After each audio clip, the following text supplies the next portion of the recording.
Here is your WESN News on the Hour. I'm Naomi McNish. Thanks for joining us. Here are the headlines. Missing Princestown teen. Police seek public's help. Cutlass threat at Finance Minister's home. Spike in Faizabad crime raises security concerns. Suspect leads police to body of missing Sipari taxi driver. And internationally, U.S. judge blocks Trump move to strip Harvard's access to foreign student program. Now for the details. Police are seeking the public to help find 14-year-old Aliyah Charles of Princestown, last seen on May 23rd. She's of African descent, dark brown in complexion, with a small, short build and plaited hair.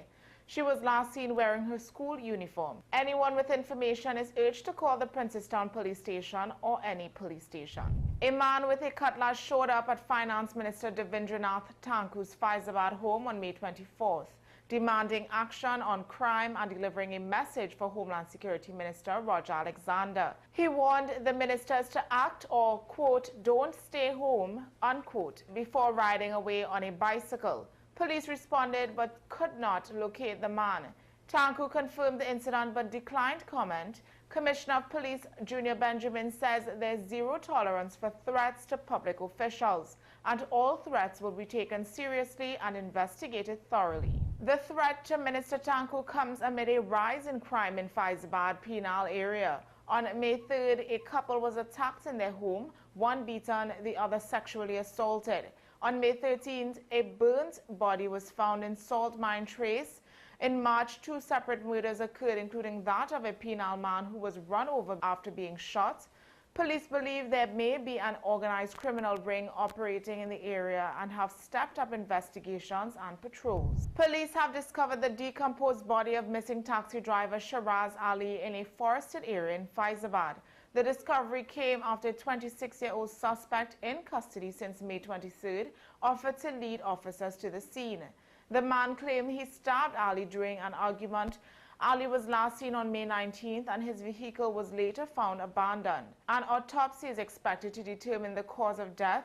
Investigations by Homicide Bureau Region 3 are ongoing.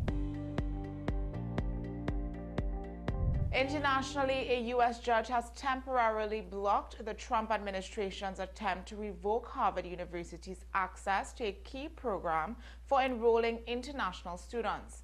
The Department of Homeland Security's move to remove Harvard from the Student and Exchange Visitor Program was challenged in court, with the university calling it retaliation for refusing to submit to political pressure. The restraining order brings temporary relief to Harvard's international students who feared deportation or being forced to abandon their studies. A hearing is set for May 29th. Well, that's news to the hour on WESN. I'm Naomi McNish. Thanks for watching.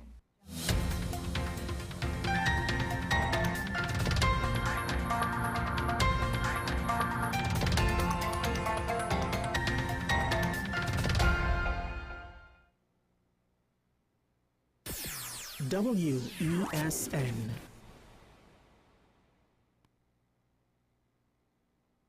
Her voice has mesmerized us for years. And now, in a rare treat for music fans, Shakuntala and Friends in concert, featuring Shakuntala Jangbahadur.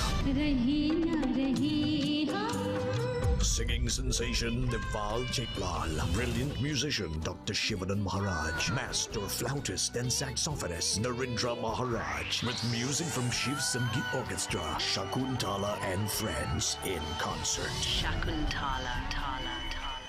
Feeling drained? Struggling to keep up? It's time to take control of your wellness. On this episode of Wellness Unlocked, we're diving into the key nutrients your body needs for all-day energy and balance, with 100% or more of your daily essential vitamins plus added chromium to support healthy blood sugar. This is complete wellness in a single soft gel. Join us as we uncover how small changes can make a big impact on your health. Don't miss Wellness Unlocked. Watch now on WESN and take the first step toward better health. If these walls could talk, they'd cry uncle. They didn't plan to become offices or yoga studios. But they've stood by us, even when we got a little stir-crazy. For that, They deserve some thanks. They deserve Benjamin Moore. FanZone, your reliable, authentic supplier, has just gotten better. You can now visit our website www.fanzonett.com for your authentic wear and collectibles. The only place where you can use both your Visa debit and credit cards. Visit our website fanzonett.com to make your purchase today. Do you need treatment for obesity or any related abdominal procedures?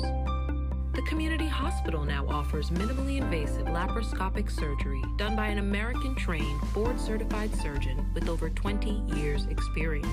Give us a call at 235-5479 for more information. The Community Hospital of Seventh-day Adventist, where good private health care is affordable. Our award-winning show is back, and this season promises to be even more exciting than before. What's Up, Doc isn't just a title, it's a call to action for anyone who wants to improve their health and well-being. Join us on this thrilling ride towards better health on WESN Content Capital. Take some time for yourself or spend some time with the family at Sandy Point Village Hotel. Enjoy our various studio and suite apartments, self-contained with their own kitchenettes and Wi-Fi. We also have our famous 100-foot swimming pool and our beachfront restaurant, the Steak and Lobster Grill. And our location in Crown Point puts us near the center of activity, from the nylon pool to the local nightlife. Call us and make your reservations at 639-8533, 389-2378, or email us at sandypointvillagehotel@gmail.com. We are tackling the hard-hitting topics, some controversial topics, some topics we sweep under the rug. You don't always have to forgive in a relationship for it to move forward. If it is you are in a situation where you forgive the person, but to the detriment of yourself, what are you really doing? It is very uncommon for somebody in the younger age group to have dementia. Atheists don't not believe. Is that I can't disprove God, but you also can't prove God, so we kind of have a stalemate. We'll focus on the woman who's being the victim, right, or the man is being the victim. We exclude the children. Folks are trying to study the underlying brain mechanism to figure out how does this particular disorder happen in the brain? How is the brain processing this? Don't worry about AI, worry about humans working with AI. Are you willing to learn new skills to stay relevant for the future job market? That's the challenge that people are going to struggle with.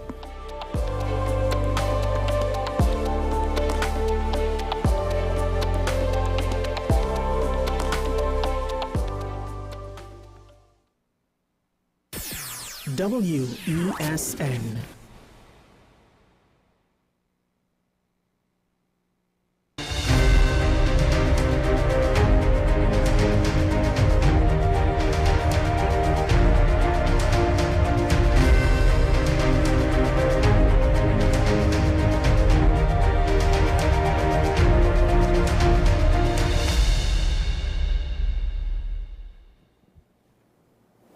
Good morning and welcome to Your Prime on WESN. I'm Naomi McNish. And I'm Jada McLeod. So this morning we have some more updates for you.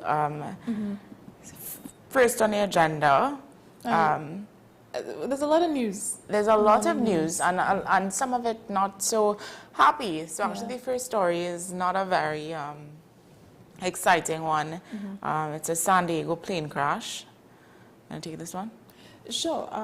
This was some news out of Liverpool, so we can start with this one. News out of Liverpool, England, where celebrations quickly turned chaotic. Yesterday afternoon at about 6 p.m., a serious incident unfolded where a vehicle would have plowed into a crowd at the FC's Premier League Victory Parade, injuring many, including children. So take a look at this video.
This had been a joyous day in Liverpool, with hundreds of thousands of people lining the streets to celebrate Liverpool Football Club's victory parade. Sadly, at 6 o'clock this evening, as the parade was drawing to a close, we received reports that a car had been in a collision with a number of pedestrians on Water Street in Liverpool city centre. The car stopped at the scene and a 53-year-old white British man from the Liverpool area was arrested. We believe him to be the driver of the vehicle. What I can tell you is that we believe this to be an isolated incident, and we are not currently looking for anyone else in relation to it. The incident is not being treated as terrorism. Sadly, 4 of the injured were children who were enjoying the day with their friends and their families. We can confirm that our teams treated 20 patients at the scene for minor injuries, and these did not need hospital treatment. 27 patients in total were taken to hospital by ambulance, and we believe 2 of those, including one of the children, have sustained serious injuries. That was such a terrible incident that took place, because I believe what they were, this is an annual thing that they do, where they come out, the Liverpool fans, they come out and they celebrate a big game. And somebody just took it upon themselves. What we don't know yet is what the intentions of the driver was. The officials, as you saw there, the Prime Minister Keir Starmer would have said that they're not treating it as a terrorist action. They're just ruling it as an unfortunate incident, but they are calling for more information and they will keep us updated. But a lot of people are speculating that it is provoked by some sort of terrorism. An investigation should definitely go into it. Yeah. Because any kind of road accident is not easy to deal with, and a lot of people would have been hurt and killed. And there were 50 people that were injured. As I would have said before, 4 children that are badly injured. They said 4 people who are very, very ill. Some remarks would have been made from the Liverpool FC boss, Jurgen Klopp. He said that him and his family are shocked and devastated, but they weren't actually included in the crowd at the time of the collision.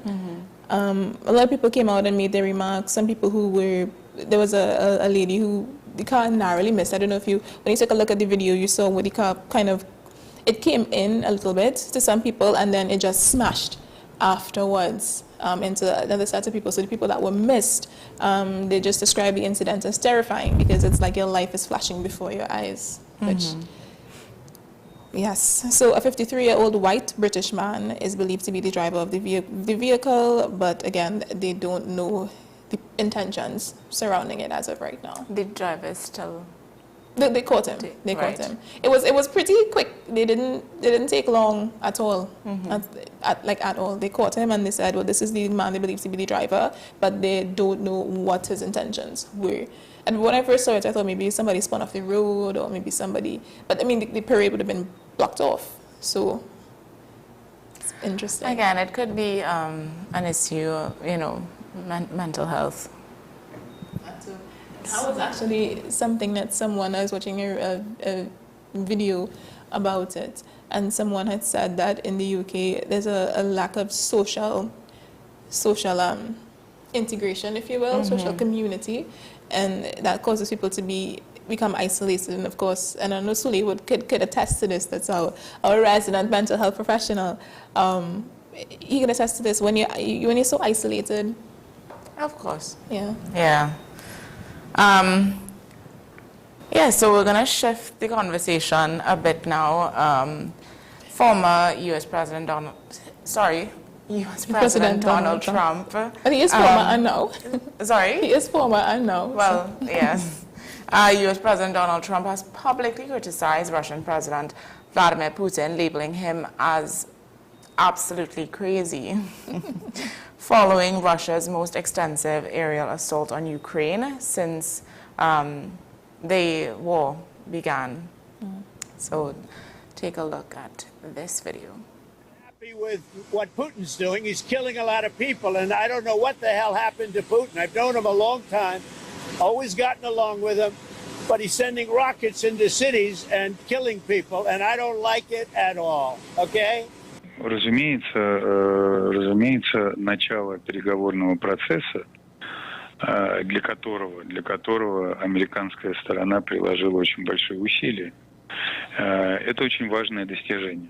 И мы действительно признательны американцам и лично президенту Трампа за содействие в организации и в запуске этого переговорного процесса.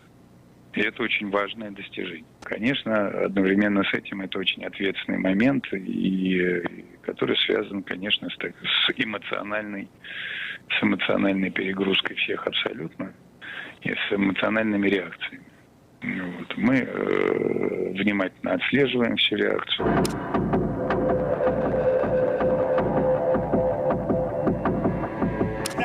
With what Putin's doing, he's killing a lot of people, and I don't know what the hell happened to Putin. I've known him a long time, always gotten along with him, but he's sending rockets into cities and killing people, and I don't like it at all, okay? We're in the middle of talking, and he's shooting rockets into Kiev and other cities. I don't like it at all. President, what do you want to do about that? I'm surprised. I'm very surprised. We'll see what we're going to do. What am I going to tell you? You're the fake news, aren't you? You're totally fake. All right, any other questions? I don't like what Putin is doing, not even a little bit. He's killing people. And something happened to this guy, and I don't like it. Can I follow up on that? A Russian commander reportedly said that Putin was almost caught in the middle of a drone attack from Ukraine.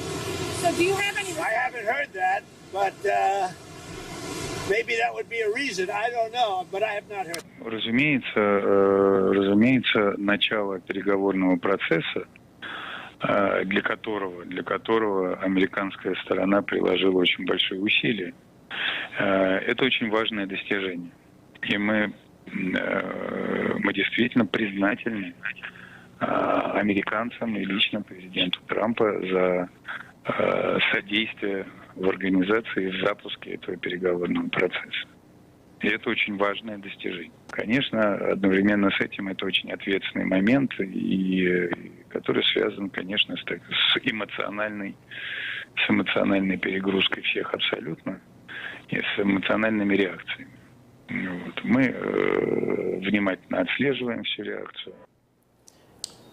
Oh, yes. Well, so the attack in question involved over 350 drones and missiles, which resulted in at least 12 civilian deaths from reports. That's absolutely horrible. What you saw there, the man who was speaking in Russian, was that was Dmitry Peskov. He's the spokesperson for the Kremlin, which is the Russian government. And what he would have said in a nutshell was, we are really grateful to the Americans and to President Trump personally for their assistance in organizing and launching this negotiation process. Of course, at the same time, this is a very crucial moment, which is associated, of course, with the emotional overstrain of everyone, absolutely, and with emotional reactions. He would have essentially shrugged off President Trump's comments. He didn't take it too seriously. He did that politician move where he just kind of didn't address it at all. But he said thanks. He said thanks for their help. See, he shrugged off their comments essentially.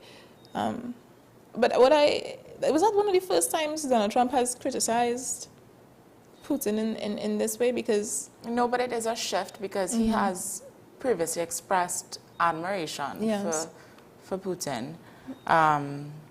But I understand that the U.S., along with some other countries, have agreed to lift range restrictions on weapons supplied to Ukraine. And I guess this is in hopes of Ukraine defending themselves and allowing strikes into deeper Russian territory. So...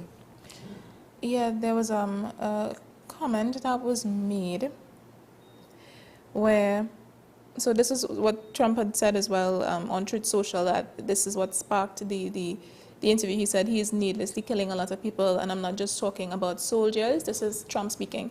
Missiles and drones are being shot into cities in Ukraine for no reason whatsoever. I've always said that he wants all of Ukraine, not just a piece of it, and maybe that's proving to be right. But if he does, it will lead to the downfall of Russia.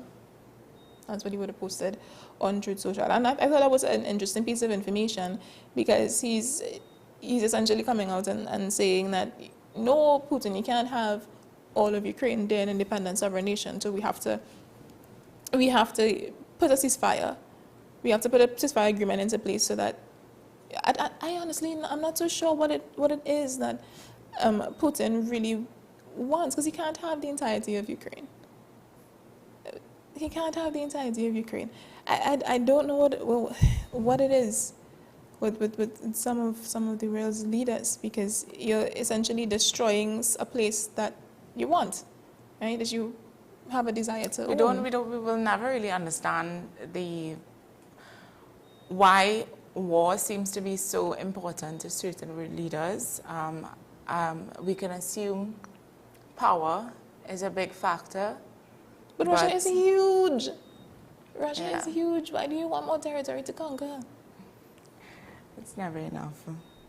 I guess. It's never enough. But, I mean, it's sad to see, because when we thought that they were making progress, now, you know, they've taken a huge step backward. And, you know, whatever developments or progress were being made is now taking a significant, you know, shift back. And we're seeing... They made a really, really good point there. There was progress that was being made. They had almost come to a ceasefire agreement. And I remember, I think, quite a couple of episodes back, we were talking about the back and forth between Ukrainian President Zelensky and Putin. They had come to a sort of agreement that it wasn't ideal on either side, but it was ideal for both, if you're thinking about a compromise. And they were about to sign. And then another strike ended up from Russia to Ukraine. I'm not too sure where. But if from what we saw with President Trump, he said, you know, he's not sure where it came from. So we actually don't know. It could have been sent out. The strike could have been sent out on accident. Okay. And but in a situation like this, whether it's an accident or not, it was sent. You know, so it would look as though Russia is made a move. I really, really, really hope that they can come to some sort of ceasefire agreement, something that gives the people peace, because Ukraine is a beautiful country, and so is Russia, and the war on both sides is essentially destroying the lives of the people there and the natural environment. And then I just really hope that they could come to some sort of ceasefire agreement soon. And stop with the missiles. When the missiles get so popular, so as he said a rocket. When did it get so popular? Yeah, that's interesting. You're launching a rocket at someone's livelihood, homes, shops. How is that right in anybody's mind?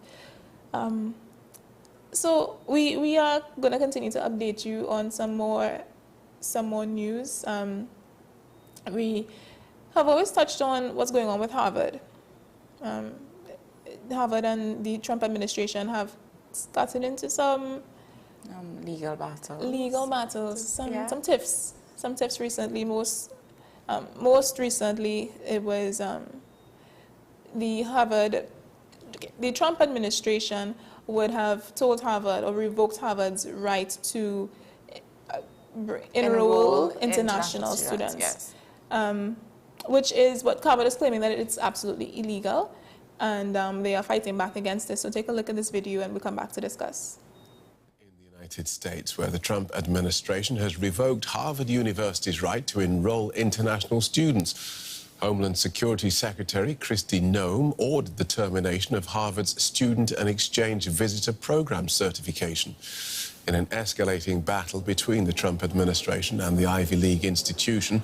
Wesn accused the school of fostering violence and anti-Semitism and coordinating with the Chinese Communist Party. University officials say the move is illegal and amounts to retaliation. Current foreign students will have to transfer to other universities or lose their legal status. Let's get more from our correspondent Benjamin Alvarez-Gruber in Washington, D.C. Welcome, Ben. Talk us through what's happened. So the Trump administration basically ended the ability of Harvard University to enroll future international students and to retain those who are currently enrolled at the university. So international students will A, need to transfer to another university, or B, lose the legal status. You just mentioned Kristi Noem, the Secretary of the Department of Homeland Security. She ordered DHS staff to revoke the so-called Student and Exchange Visitor Program certification, which allows colleges to enroll foreign students. And she said that this decision serves as a warning, she said, to all universities or academic institutions across the country. She's accusing Harvard of what she says is fostering violence. She also said it's fostering anti-Semitism, and also she accused them of coordinating with the Chinese Communist Party on its campus. And that's not only what she is saying, but also Republicans that have accused Harvard of giving China access to research that could be misused against the United States. How's Harvard reacting? So we're still waiting for another press statement, an official press statement from Harvard University that will challenge this as illegal. We can also expect to hear more from judges. But just looking at their homepage news and statements, there have been two statements posted recently showing that this is nothing new, the tension that we're seeing between Harvard University and the Trump administration. One of these press statements are on funding threats by the Trump administration, where the university said that it will continue to defend itself against what it called is illegal government overreach aimed at stiffing research and innovation that makes America safer and more secure. And another one accusing the Trump government of posing a threat to advances in health, but also of science. But this decision of the Department of Homeland Security only shows these tensions that are growing further with this decision. It will impact basically a third of the students of the university, because as of fall of 2023, international students comprised more than 27% of Harvard's total enrollment, according to university data. OK, so clearly there is a history to this. Remind us of that history, this animosity between the Trump administration and Harvard. There is a history. So we had on one side presidential threats, investigations, also extensive funding cuts that began as the work of this task force that President Trump commissioned, what he said, to address anti-Semitism on campus. So this efforts involved several investigations spanning at least 6 agencies. We have the Department of Justice, of Education, of Health and Human Services, and especially with Harvard, these increasingly punitive action have come after Harvard resisted many of the changes that the administration wanted to see on admission, on curriculum, on hiring practices.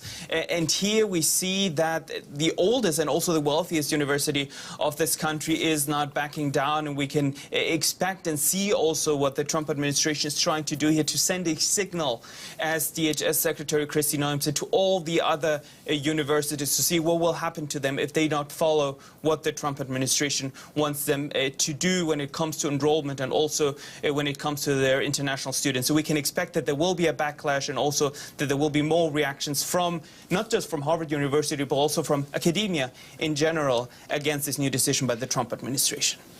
Thanks, Ben. DW correspondent Benjamin Alvarez-Gruber in Washington. So this is just another nail in the coffin, if you will, that Harvard is having with the Trump administration. The Trump administration had frozen several billions of dollars in federal grants to Harvard. A couple of weeks ago, the university at that point, they have sued to restore the funding. That hasn't been much progress on that as yet. But the administration is now accusing the school of not doing enough to curb anti-Semitism following pro-Palestinian protests that have emerged in the past 2 years.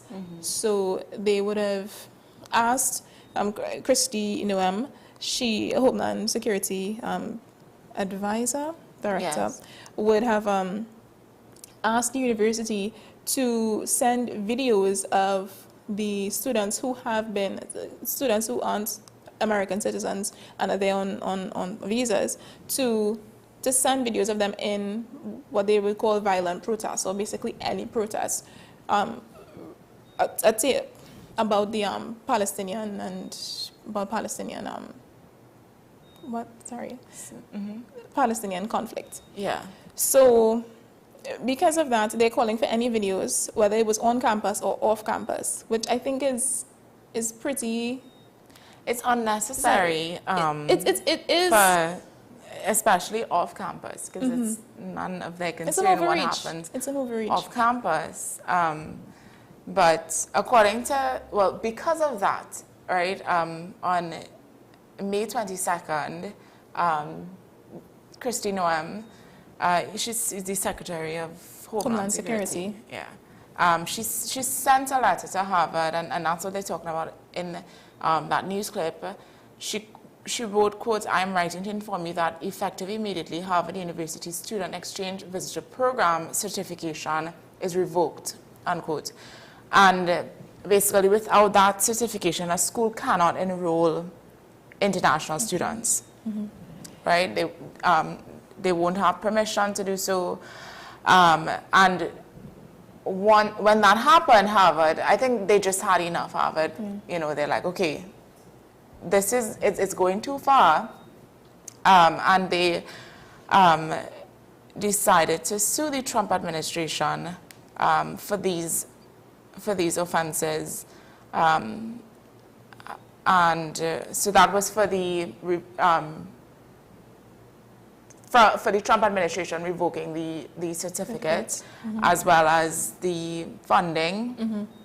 And just for constantly, I think at this point it's becoming a bother, and it's affecting the students' educational life at this point, because now students are, classes are, you know, being cancelled, and it's disrupting the peace at the school. Students are not getting to do what they're at the school to do, which is to learn and, you know.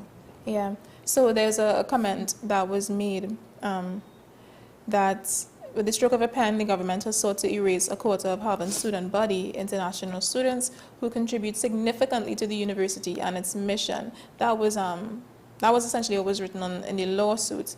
There's some very interesting information. Some students have shared their experience, those who are already at the university and those who are getting ready to come to the university. As of right now, a judge issued a temporary restraining order blocking the Trump administration's move. Yes. As citing that it would cause the university immediate and irreparable harm. The temporary restraining order is still in effect, and another hearing is scheduled for later this week to determine whether the order should be extended to grant them that ease. Just imagine, you know, the Trump administration want so much control over what happens at Harvard. They even insisted or requested that Harvard allows them full control over their hiring processes, administration. And these things, why would you want to do that to a school? You know? Especially a school that is of great acclaim in the country. Yes. Why would you want to? Harvard is known for their law school. Why and engage in a legal battle? Their international students bring a lot of money, a lot of, you know, skills to the school. Harvard brings in the top students, whether it's in the U.S. or any other parts. It's even harder for the other countries. They bring in the top of the top. Why would you engage them in something like this? So because of the temporary ban by the judge that gave them their ease, Harvard F1 and J1 visa programs were restored according to the university. So students and scholars at this point in time can move ahead with their schoolwork without interruption. But I mean, you can imagine if you're on a visa and you're from a country, and as this one student, he's from Canada, he said he doesn't have a plan B. Mm-hmm. He doesn't have a plan B. Harvard is the only school he ever wanted to get into, and he got into it, and he is anxious every single day that could be taken away from him. And I'm sure that is the sentiment shared by many other students, whether they are incoming or whether this is their final year. Because if you are sent home and it's your final year, you're not sent home with your degree. You haven't finished it. Yeah. So what is your predicament then? So I see here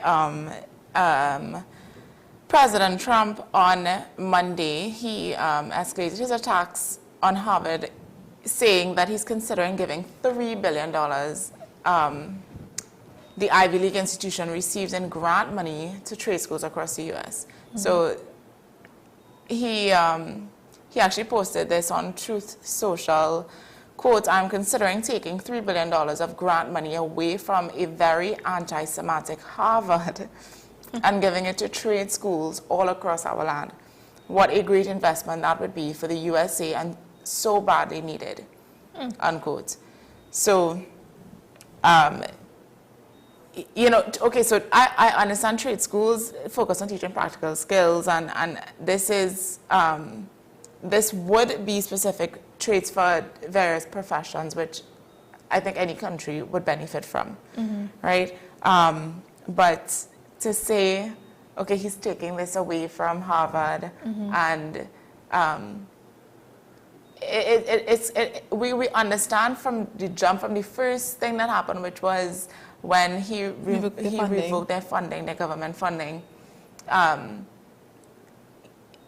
because they weren't abiding by or following whatever rules that he would imposed have on them. imposed on them. So it's almost as if he's punishing them at this point, you know. So the same money that he revoked initially is the same money that he's going to take and give it to other schools, trade schools specifically across the United States. So Harvard isn't the only school. There's been what people would call an attack on certain Ivy League schools. Wrapped up in this is also the Columbia University, where during one of their graduation ceremonies, the dean, or Columbia's acting president, Claire Shipman, was drowned out with booze and chants. During her, she came on to give a speech to say, you know, well, it's been great having you all, congratulations on your accomplishment. But as she stepped up to the mic, she was met with booze. She wasn't able to begin her speech at that point in time because the students who were at the graduation ceremony were upset with her views on, they felt like she had turned over to Trump's requests to give up students who engaged in pro-Palestinian protests. So the school would have given up a name of a particular student who engaged in protests or organizing protests. His name is Mohammed Khalil. He was detained by ICE, and the graduating class had come together and was telling her, free Mohammed, free Mohammed, in support of their colleague. She ended up getting on with her speech. She would have said that, I know that many of you feel some amount of frustration with me and with the administration, and she knows that I know that we have a strong tradition of free speech at the university. I'm always open to feedback, which is what I am getting right now. So she took it on the chin. She took it on the chin. But I mean, that's not that's a reception. That's what's going on right now. That's the zeitgeist of what's going on with the Ivy League universities in the U.S. right now. Harvard is fighting back, and other Ivy League colleges or universities aren't. They're not fighting back. They're giving in to Trump's requests as of right now, which we had a little bit of a conversation about that the last time we spoke about this in regards to Harvard's funding being revoked, where we said that Harvard has the most amount of money. I believe there's an endowment of, is it 5 or 50 billion, about 5 billion? Many other universities don't have that. So Harvard, it's almost like Harvard has an opportunity to get away with doing something like this. Whether you regard them as on the right side of history or the wrong side of history, they can get away with this, other universities can't. I think they have more to lose, so they would put up more of a fight. No, more of a fight, because that's what's happening. So Harvard, yeah. If let's say if another Ivy League university went against Trump, you know, and whatever Trump imposed on them, I don't think them fighting it would not be as you know, up in at the forefront of the news as Harvard now, because Harvard, they have more to lose. So they would, and it's all about, at this point, a lot of the discussion surrounding these topics is just Harvard does not want to lose their autonomy. And they have some sense of independence internally with the school, and that's what they don't want to lose.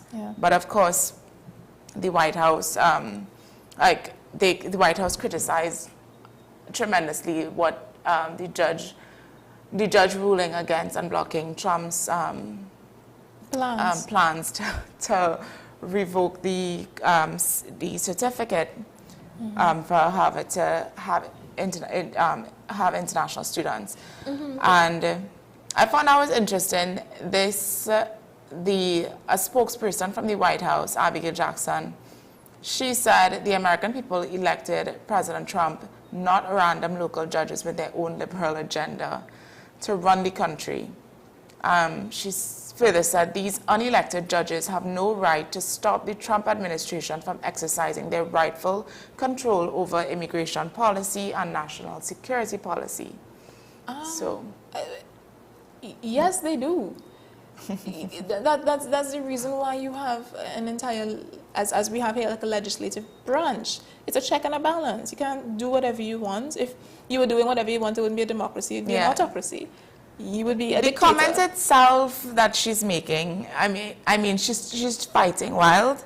I think she's not sure where to reach, because her whole point is the American people elected President Trump to run this place, right? Why is this judge, who nobody elected, is wanting to change these plans and to make their own, you know, decision for over President Trump, you know? As I'm saying here, federal judges require nominations by the president and confirmation by the U.S. Senate. As a result, the president can nominate anyone, but the congressional Senate can take this suggestion into consideration. So Trump would have known who he puts as a federal judge. And even if you may have disagreed with who was put in that position, if Congress would have disagreed. You see, I don't want to say that this specific comment was made by a random spokesperson from the White House. I don't think we should say, okay, this is what Trump is thinking. Is saying, yes, but this is not the first time I've heard a sentiment similar to this. Christine Noem, the Homeland Security Secretary, has made similar comments that the president can just almost do whatever he wants because the American people elected him.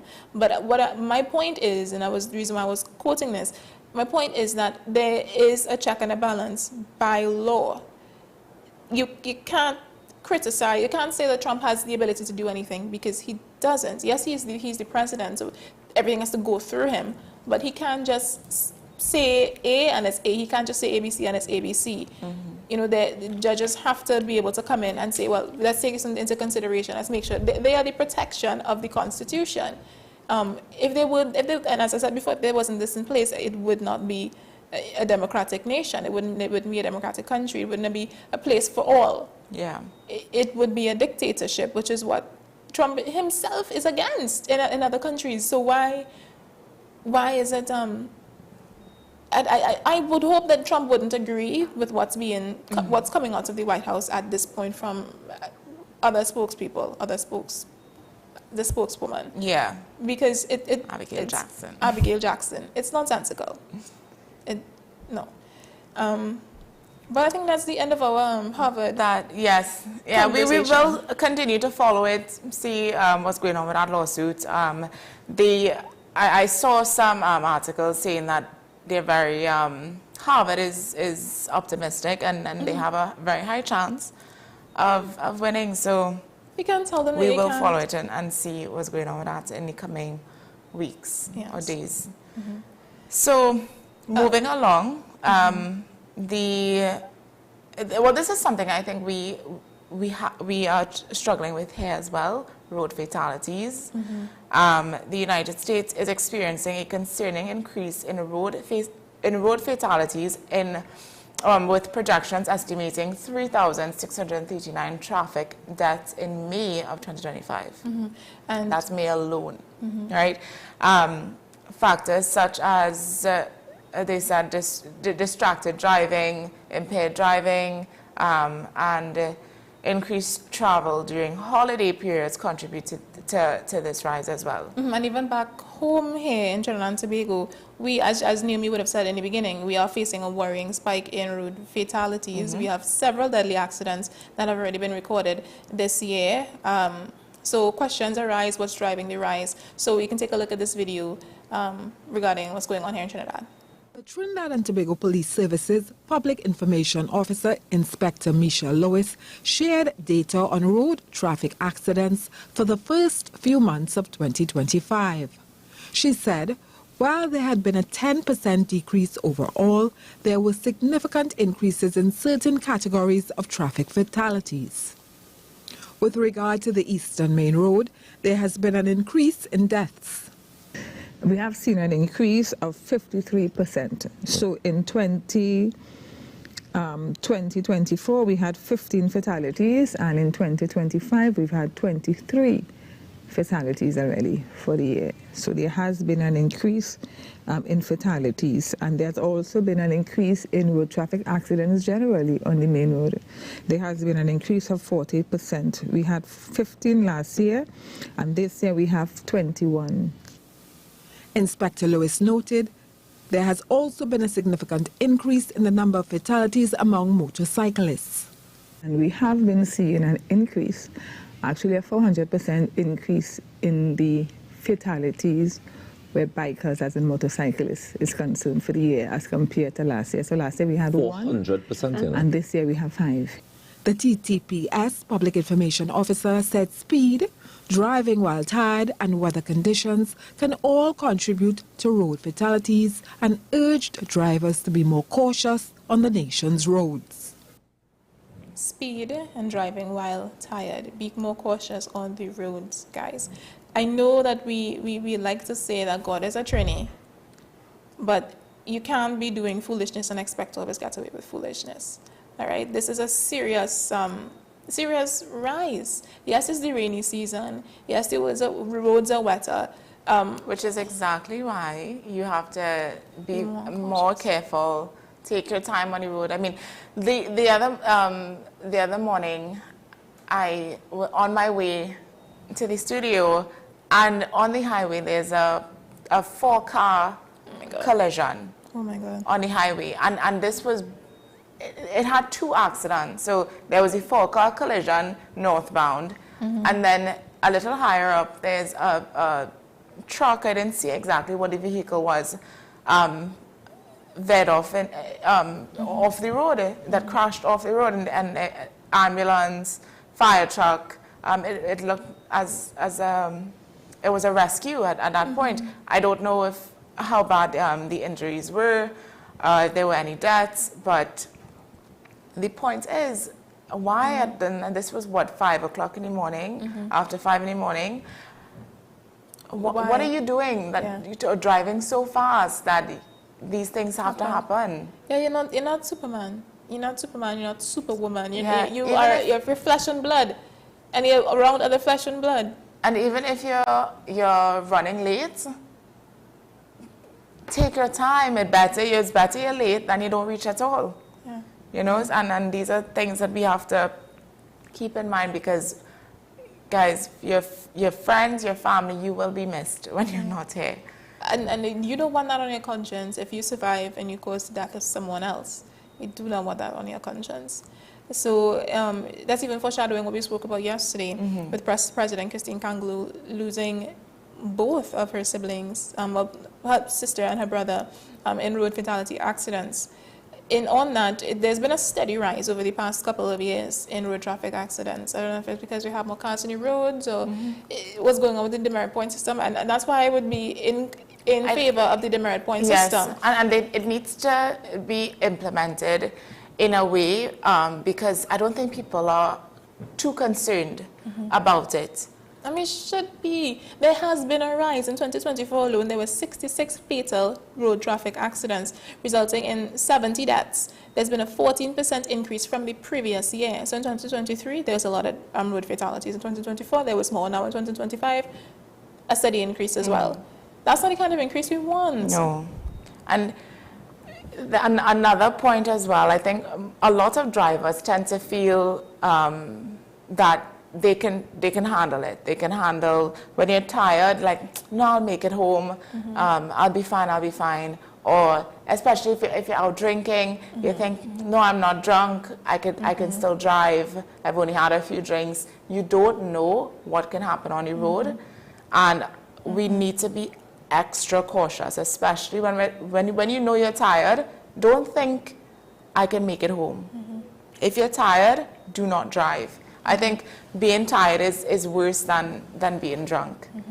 And I'm saying that from experience because when I'm tired, your eyes can close down on you in less than 2 seconds. Yeah. It just happens. Your sensibilities are shut off. Yes, and you don't, your eyes will close down on you and you don't even realize how long your eyes close down on you for. You open your eyes and you're off the road. You know, so... They're right when they say it happens in a split second. It really does. You just take a moment to glimpse at your phone, a text came through, okay, I'm seeing it's from Anna, Anna is saying, and then boom, you're in a collision. Yeah. So when you say, well, I can drive, I'm not tired, or I only had a little bit to drink, I can drive. Imagine, before you go and step into that car and start that engine, imagine you're saying that to a little child that you would have otherwise crashed into, and you would have ended her life, or ended his or her life. Humanize it a little bit. Yeah. Take away you, and put somebody else in this scenario. Because you might think it's a little thing here and there, whatever, and you might get away with it once or twice, but you're not always lucky on that. There's that third time you wouldn't always be lucky, all right? Because it is luck. It is luck, okay? You're not Superman or Superwoman. It is luck. You wouldn't get away with it all the time, you know? So we are going to take a short break here. I think we could do the... Probably to the end. So next up we have an interview. When we come back, we'll be highlighting a young woman doing some real good in the region at the intersection of feminism and climate justice. So stay with us. We'll be right back, as this is a conversation you do not want to miss.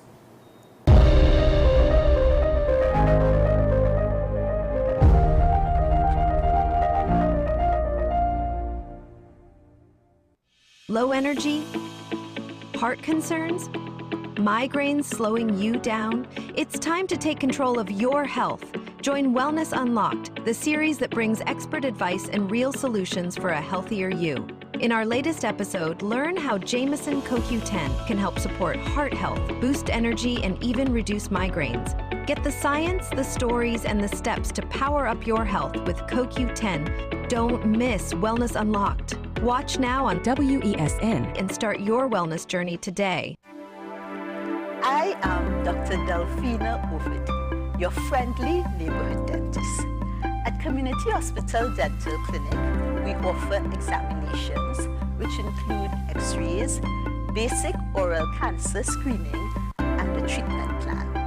We also offer cleanings, fillings, extractions, root canal treatment, and complete and partial dentures. Remember, you don't have to brush and floss all your teeth, just the ones you want to keep. Give us a call at 235-5479. The Community Hospital of Seventh-day Adventist, where good private health care is affordable. FanZone, your reliable, authentic supplier, has just gotten better. You can now visit our website www.fanzonett.com for your authentic wear and collectibles. The only place where you can use both your Visa debit and credit cards. Visit our website fanzonett.com to make your purchase today.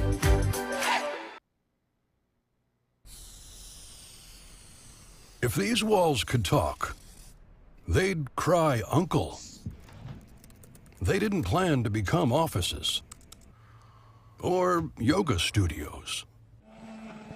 But they've stood by us, even when we got a little stir-crazy. For that, they deserve some thanks. They deserve Benjamin Moore. Her voice has mesmerized us for years. And now, in a rare treat for music fans, Shakuntala and Friends in concert, featuring Shakuntala Jangbahadur. Singing sensation Nepal Chaitlal, brilliant musician Dr. Shivanan Maharaj, master flautist and saxophonist Narendra Maharaj, with music from Shiv Sangeet Orchestra, Shakuntala and Friends in concert. Shakuntala, Take some time for yourself or spend some time with the family at Sandy Point Village Hotel. Enjoy our various studio and suite apartments, self-contained with their own kitchenettes and Wi-Fi. We also have our famous 100-foot swimming pool and our beachfront restaurant, the Steak and Lobster Grill. And our location in Crown Point puts us near the center of activity, from the nylon pool to the local nightlife. Call us and make your reservations at 639-8533, 389-2378, or email us at sandypointvillagehotel@gmail.com.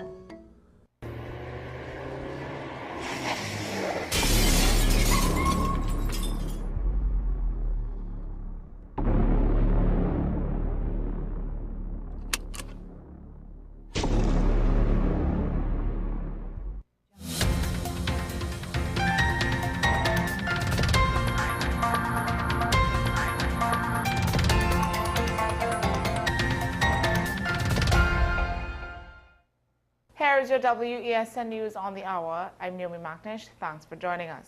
Here are the headlines. Missing Princestown teen. Police seek public's help. Cutlass threat at Finance Minister's home. Spike in Faizabad crime raises security concerns. Suspect leads police to body of missing Siparia taxi driver. And internationally, U.S. judge blocks Trump move to strip Harvard's access to foreign student program. Now for the details. Police are seeking the public to help find 14-year-old Aliyah Charles of Princestown, last seen on May 23rd. She's of African descent, dark brown in complexion, with a small, short build and plaited hair.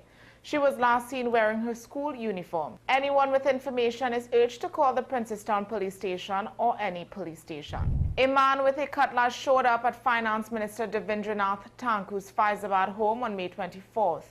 Demanding action on crime and delivering a message for Homeland Security Minister Roger Alexander. He warned the ministers to act or, quote, don't stay home, unquote, before riding away on a bicycle. Police responded but could not locate the man.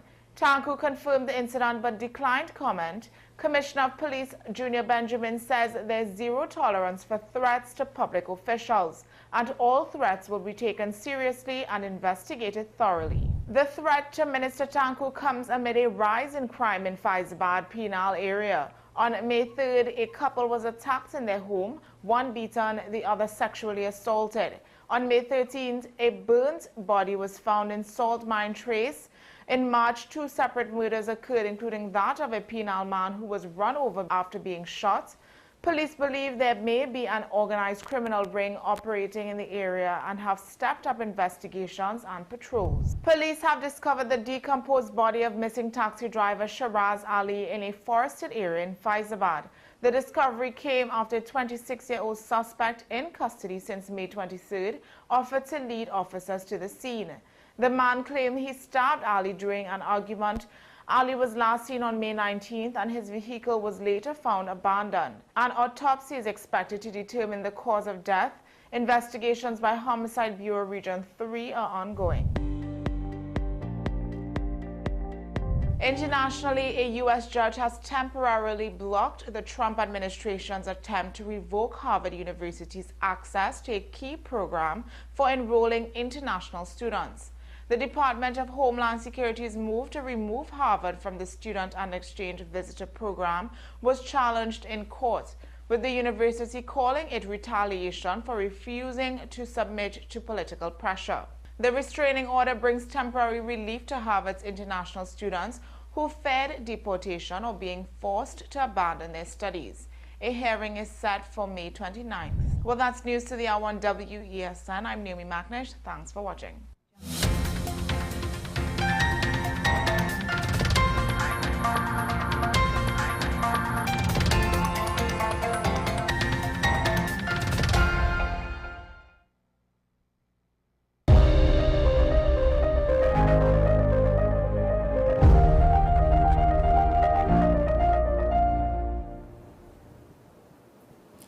And welcome back to AM Prime. So as I would have said before we went to commercial, today we're having a conversation with a young activist. Today's conversation is one of passion, purpose, and powerful advocacy. I'm joined by a young Caribbean activist we're joined by a young Caribbean activist who is reshaping how we understand feminism in our region, boldly, inclusively, and unapologetically. Sapphire Alexander is the founder of Caribbean Feminist, an organization built to enhance the education, empowerment, and equity of the women in Trinidad and Tobago and, of course, the region. Its mission goes beyond just advocating for the rights of women and girls. It also stands firmly for the protection and dignity of boys, men, and people who identify across the gender spectrum. Her work is also deeply informed by the needs of the LGBTQ+ community, bringing sensitivity and intersectionality into every space that she enters. Today, especially, we'll dive into an upcoming workshop that she's leading called Climate and Labor Nexus and explore the powerful intersection between women's rights and climate justice. What a treat of a conversation. Welcome to the program, Sapphire. Thank you so much. It's such a pleasure to be here with you both. How are you doing? I'm doing okay. I'm okay. It's a bit early. Yes, it is. Yes, it is. So tell me, what is your morning routine usually like? How do you usually kickstart your day? Kickstart my day. My day starts pretty early, and so it starts around maybe 6:30. And I'm a tea person, not a coffee person. So I start with a cup of tea first thing. I'm also a runner, so I try to run 3 times a week. And that's something that really helps me, I guess, with mental health and balancing everything that's going on. And then I work remotely, so I head straight in onto the laptop, onto email to check what's going on and what tasks I have for the day. And that's usually how my morning goes. What's your favorite type of tea? My favorite type of tea? Okay, so I love chai. That's yeah, I'm a chai girl too. Are you a chai girl too? What are you? Same. Okay. I'm a tea person. So. Okay. Loves tea. We will have to talk afterwards about your favorite teas. I'm always looking for new recommendations. Yeah. All right, so as we start the conversation, tell us a little bit more about who is Sapphire Alexander. And let's stay away from activism for a second. Who's the individual? Okay, that's such a loaded question. I think I'm still in the process of discovering who I am. I think now is really an interesting time for you to ask that question, especially because I've just finished my bachelor's degree in computer science. Congratulations. And so I'm really in that position of trying to figure out, who am I now in this new stage and this new chapter of my life. But I always describe myself as an intersectional feminist first. That's more than just work, that's just who I am. And I believe in the rights of women and girls and people across the gender spectrum, because that's something that I'm really, really passionate about. I'm a computer science student as well, so I love to look at the intersections of STEM, and I think we're going to get into a little bit of that later on. I love fitness and being active. I'm a big family person. I have a really great friend group, so I love connecting with people. I love communicating about the things that I'm passionate about, and I love being a Caribbean girly. So all things Caribbean.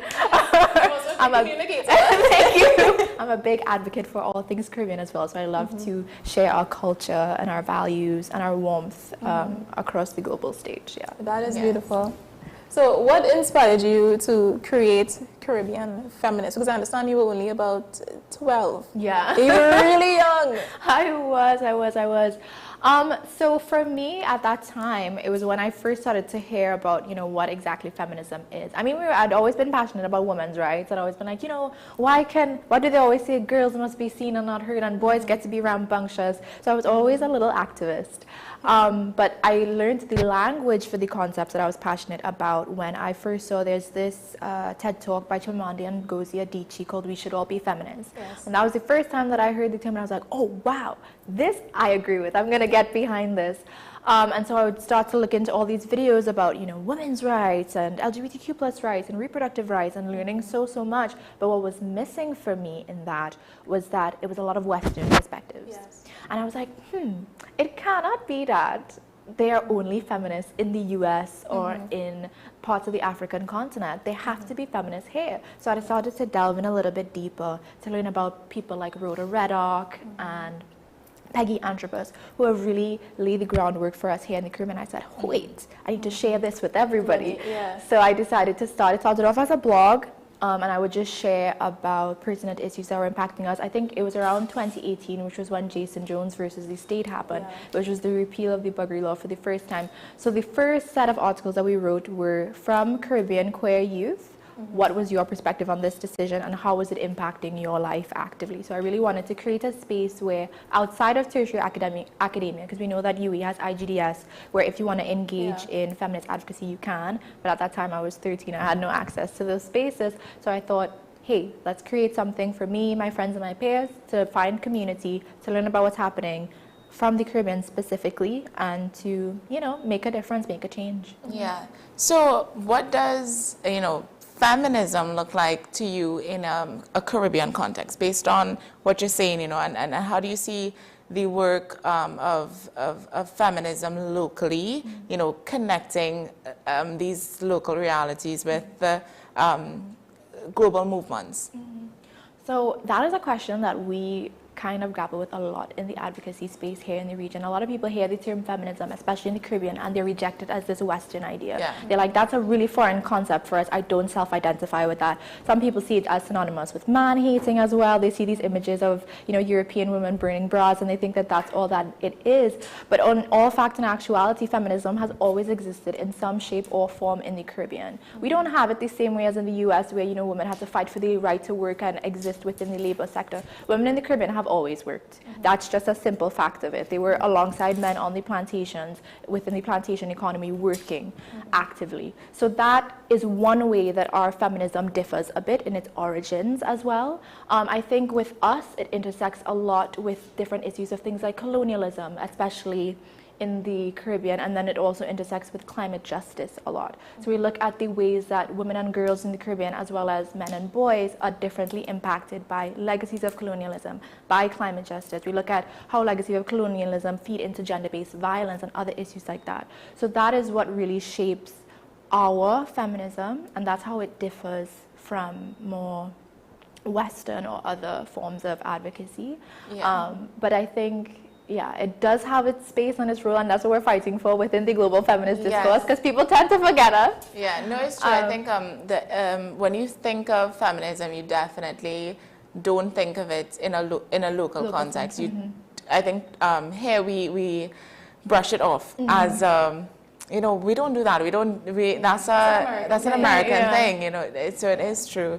But what I found interesting with what you said just now, that theme of gender, labor, climate, that's not something that we hear every day. We hear about every day, and I want to know, why do you think that it's important to talk about those issues together? Gender, as a labor, whole, yes. Yeah.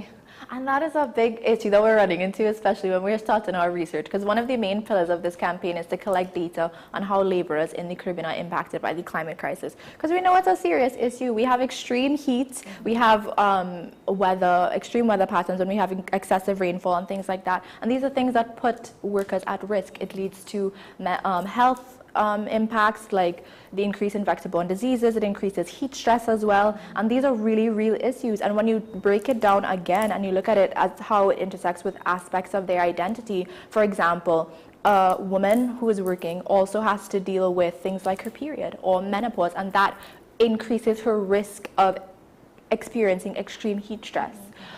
So for us, it's really important to look at that issue intersectionally and holistically, because it allows us to inform our approach to policy, to ensure that all workers are being protected equitably.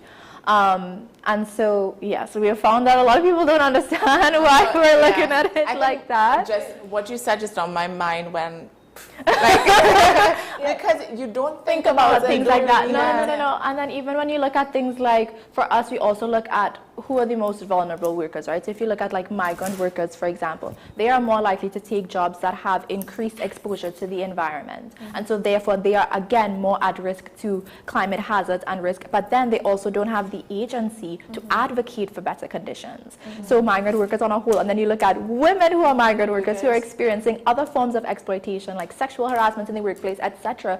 It is even harder for them to advocate for better conditions.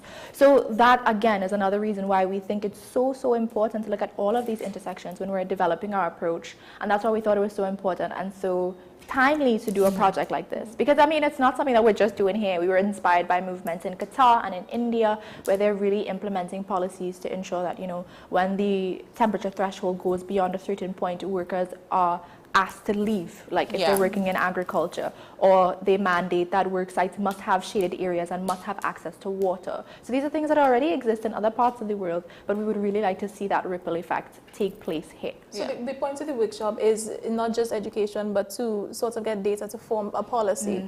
Exactly. So that again is one of the main pillars of our campaign. So we've been collecting research for quite a while now. We have a survey that's out. If anybody, you know, works and would like to give some of their perspectives in our survey, it's open. So we really want to hopefully inform national occupational health and safety policy to ensure that there are protections for workers, mandated protections. Okay. So tell us a little bit more about Caribbean feminists. So how long exactly has it, how long has it been going on? And when did it move from being a blog to being a policy-making machine? I asked myself that as well.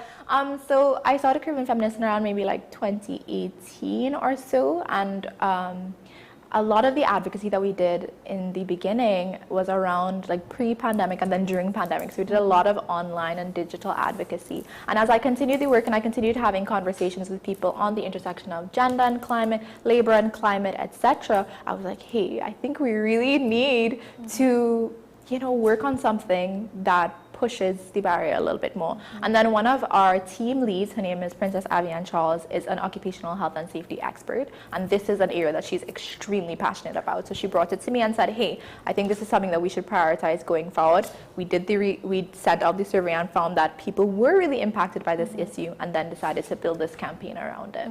So how does it work when you're not here? Because I knew that you were studying abroad. So what kind of team do you have back here that's doing the groundwork for you? So we have an incredible team of 16 volunteers who have been working assiduously for about a year now on this campaign. So they've been publishing blog posts, they've been going out and leading community workshops. We've had quite a few at ARC Co-Create Space, which is I think around maybe like Central East, if I remember correctly. And they have really been leading a lot of the work. Some of them are in the climate space, some of them are in the gender space, some of them are even in like economic and financial areas as well, but they have really been leading the work, and it's a team of all young women and girls and gender diverse folks, really passionate, really intelligent, who have been leading the work on the ground while I have not been here physically. Do you think that there are current regional policies that adequately consider the experiences of women and even marginalized workers? You know, I think particularly in climate sensitive sectors like agriculture, caregiving, and informal, and informal labor. So speaking directly to the policies, do you think here in the Caribbean we have enough of those policies that can cover all the bases to protect these workers? I think oftentimes workers benefit from there'll be a climate policy and they'll benefit kind of by the way. But the occupational health and safety policies do not speak to climate. So that's what that's the gap that we're trying to bridge there. We want to make it explicit that you can go to your management if something is not happening and say, hey, this policy say you need to make sure that I have a shaded area to work in. You need to make sure that I have water accessible to me. And so it gives workers a little bit more power and agency, because that's something that we grapple with a lot. And that's also one of the reasons why some workers don't even want to fill out our survey, because they're afraid that there will be repercussions for them. So if it's explicitly in policy, then there are those protections. To answer your question, as far as I have seen, I don't believe that we have really comprehensive climate and labor policies in the Caribbean. So again, I'm really hoping that this leads to some tangible change. Yeah, because I think too, even if there were policies, that we also have to consider, are people educated enough or no? Yeah. You know, because there could be policies, and then but workers may not know that this has been set in place so that I can defend myself. That comes down to enforcement as well. Exactly. That's one of the concerns that we have in the aftermath. So we're like, okay, once we've implemented this policy, how does enforcement and implementation work? And so we want to make sure, that's why we're doing community workshops. We want to make sure that even if implementation lacks, they are aware of the policy provisions, and they are also aware of strategies that they can implement for themselves to protect themselves. Yeah. So does your movement of Caribbean feminists, do you all initiate this type of education to individuals, to workers? How do you all go about educating persons? Not a problem. So we host community workshops fairly frequently. This will be our third, and we bring people in and we invite them to understand what a climate hazard and a risk is in the first place, how to identify it, how to record it when it exists, and then we also walk them through the occupational health and safety policy to see what currently exists to protect them and what we think is lacking. And we allow them to comment on it, say, hey, do you think that this is adequately addressing your needs? And then we invite them to fill in the survey to look at, what are the climate hazards and risks that exist? Do you think you're impacted by them? What are the health implications that you've been experiencing? And do you think that a national health and safety policy, like an amendment to the safety policy, is something that you would be passionate about? And what we've actually found is that about 80% of respondents have shared that they experience climate hazard and risks at work. 70% of them say that they experience it daily. And 100% of respondents said that they would support amendment to the National Occupational Health and Safety Policy. So how would you hope to kind of bridge that gap from policy to legality? Has that ever happened for the organization before, where, say, a policy was cited into the national conversation to make a bill to go into Parliament? Has that ever happened, or is that something you hope will happen? It's something that we hope will happen. This is not an area that we've worked in before. So this is all new territory for us, so we're learning as we go. Yeah. So we're really taking a consultative approach and ensuring that we're reaching out to advocate organizations. So we've had consultations with the EMA, for example, to get a better idea of how the best way to go about this. And so we're hoping that as we continue to collect data and build a stronger case, that it can lead to some really strong movements in the direction of policy change and legal. It's a legal, yeah. legal framework. Yeah. That's a big chunk of change. Yeah, it is. I'm in full support of this, because what I think personally, from somebody, we have a family business as well, where we have workers that are on the ground every single day, and because of the nature of the job, it's construction, so they're exposed to a certain level of the environment, and that's not something that we want. We always try our best to put safeguards in place to protect them. But if it was a different company, which many times it is, you would see people when I interview workers where they come from, it's from places where they don't get the rain jackets, they don't get umbrellas, they don't get a time to just go in a corner, drink some water, go take a break. Breaks aren't allowed, it's not encouraged. Exactly. That happens a lot, so I can speak from experience in that particular sense.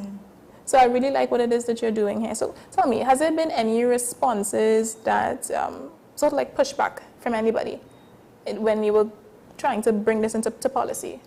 I think for a lot of people, they don't understand that connection. So that same thing that we're talking about at the beginning, they're like, how is this really, like climate and labor, how does this really marry? Yeah, exactly. So I think the biggest hurdle that we've been facing right now is to really encourage people to have the dialogue about this issue and to understand that, this is not something frivolous. This is something that is your right as a worker, as a laborer. You have a right to a climate safe workspace. So I think that is our biggest hurdle right now, emphasizing to people that this is an issue that they need to pay attention to, especially as the climate crisis continues to worsen here in the region. We're going to eventually be forced to take it into consideration. And let's not let it reach to that point. What does success look like in your education? in the education of individuals and communities for this campaign? For this campaign, I think success for us would be policy change. It would be protections for workers. It would be implementing things like, mandatory breaks, having that, again, that temperature threshold is a big one, I think, as well, and really ensuring that all workers have access to a climate-safe workplace. I think that would be a huge marker of success for us. They are understanding the tools that exist for them. They are adequately aware of the climate hazards and risks that exist, and then how to mitigate them and report them to management. And they know confidently that when they report, something will change. Yeah. You said a term there, temperature threshold. Yes.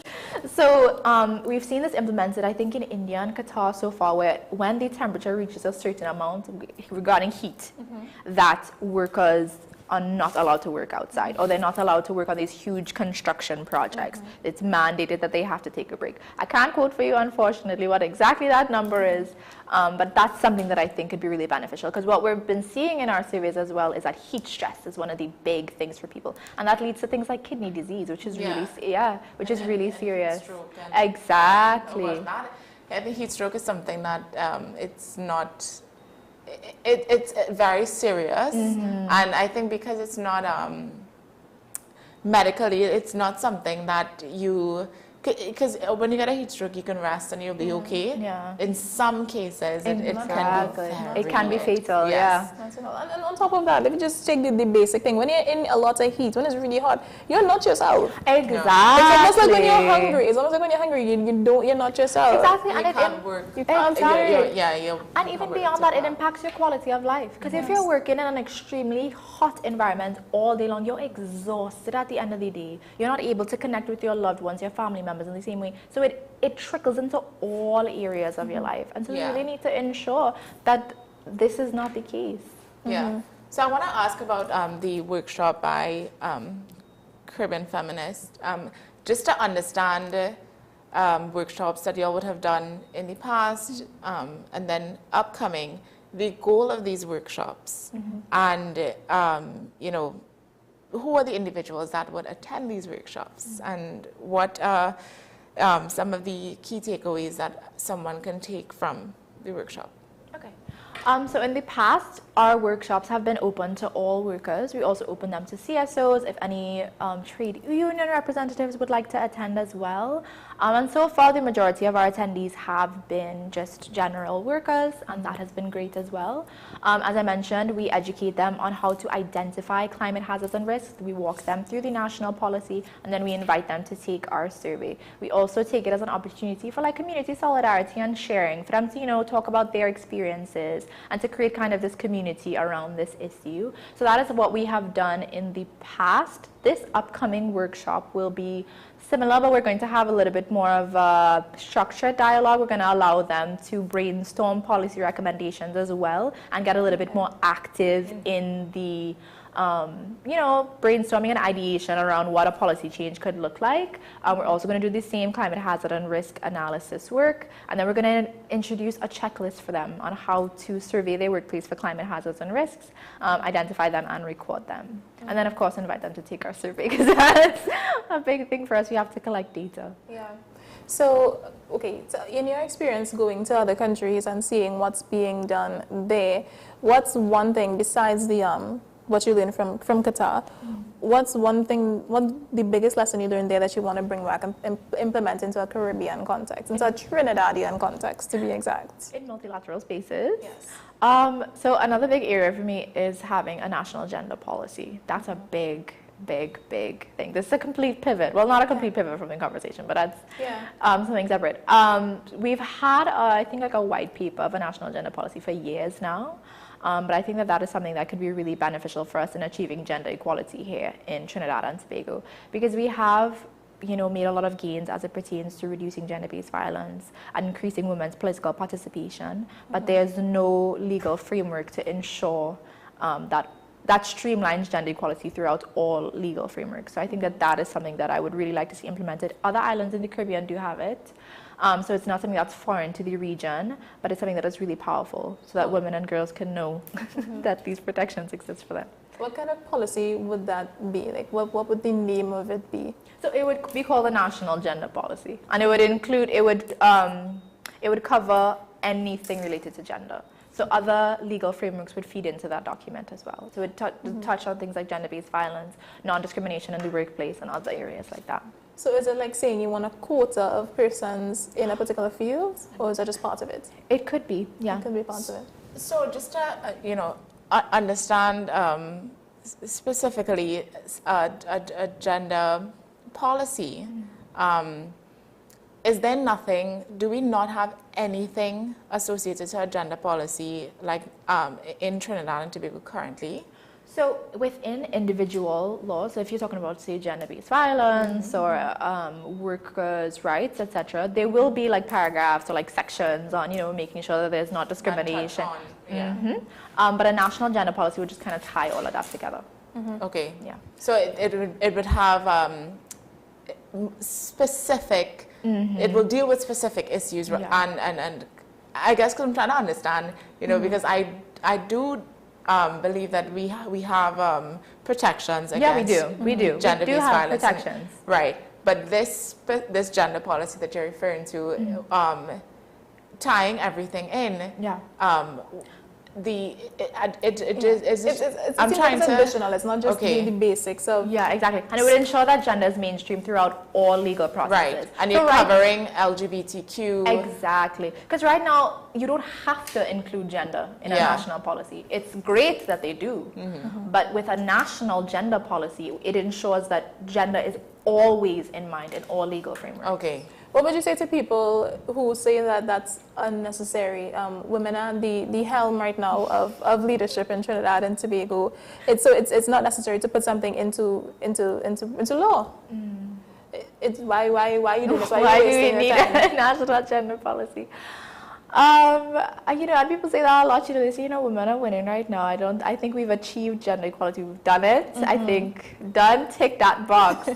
And then I try to remind them, that here in the region, 4 to 5 women will experience gender-based violence within their lifetime. So even though, yes, we do have some really strong and incredible women in politics, we do have a lot of work to do to ensure that all women have equal access to opportunities and are safe. You understand what I'm saying? We still have women and girls who are barred from education. Period. Poverty is still a huge issue here in Trinidad and Tobago. So we cannot say with definitively exactly that we are there. We've seen the rate of femicide in the region. Even this week, we've seen what femicide looks like in the region. So again, there's still a lot more work to be done to ensure that women and girls, and men and boys as well, are adequately protected, have access to the same opportunities, and are able to achieve their full potential. So to me, and I would like to comment on that, because I grew up being a little bit different to those around me. I feel like a lot of the times people would say, okay, so women and girls, we all have everything, or they don't need any more protections or all of these things. But I think because I'm in Generation Z, I've always been more attuned, and Naomi can agree to this. We've always been a little bit more attuned to a lot of social justice issues. To the point where we've been kind of sidelined as, them Gen Z people don't know nothing, or they don't know anything about the real world. But this is the real world. And there's organizations that are actually doing something about it. So it starts with education, because a lot of people, even people that I know to be very fair and reasonable individuals, they just don't know. They don't know what femicide is. Exactly, and people still perpetuate negative gender stereotypes. Catcalling is still a huge issue in the Caribbean. So even though, again, people like to say, we've made it, we've done it, women are presidents, women are prime ministers, women are in politics, when we look at how the experience of an everyday woman, there are little things that are still yet to be addressed and dealt with.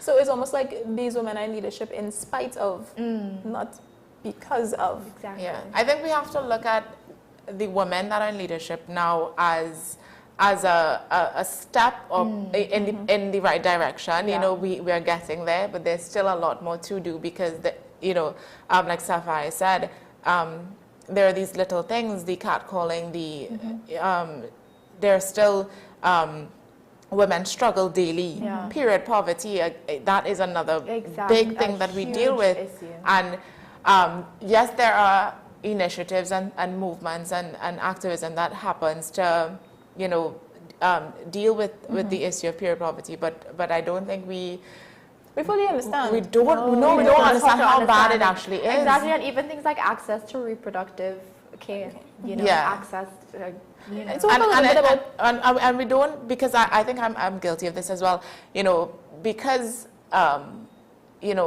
we don't see it firsthand. We don't understand, that it's a problem. There are people who struggle to have or buy and get access to menstrual products.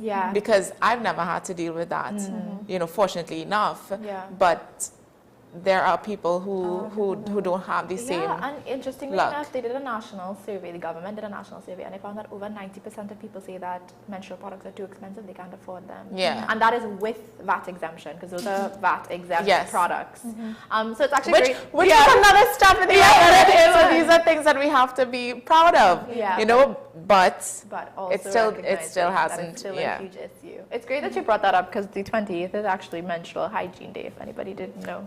So I think I saw that. Yeah, and that's a conversation. One of the main themes is on period poverty and access. So just speak, because I know we kind of touched on it, but to give a definition, what is period poverty for anyone out there that doesn't know anything we're speaking about here? Okay.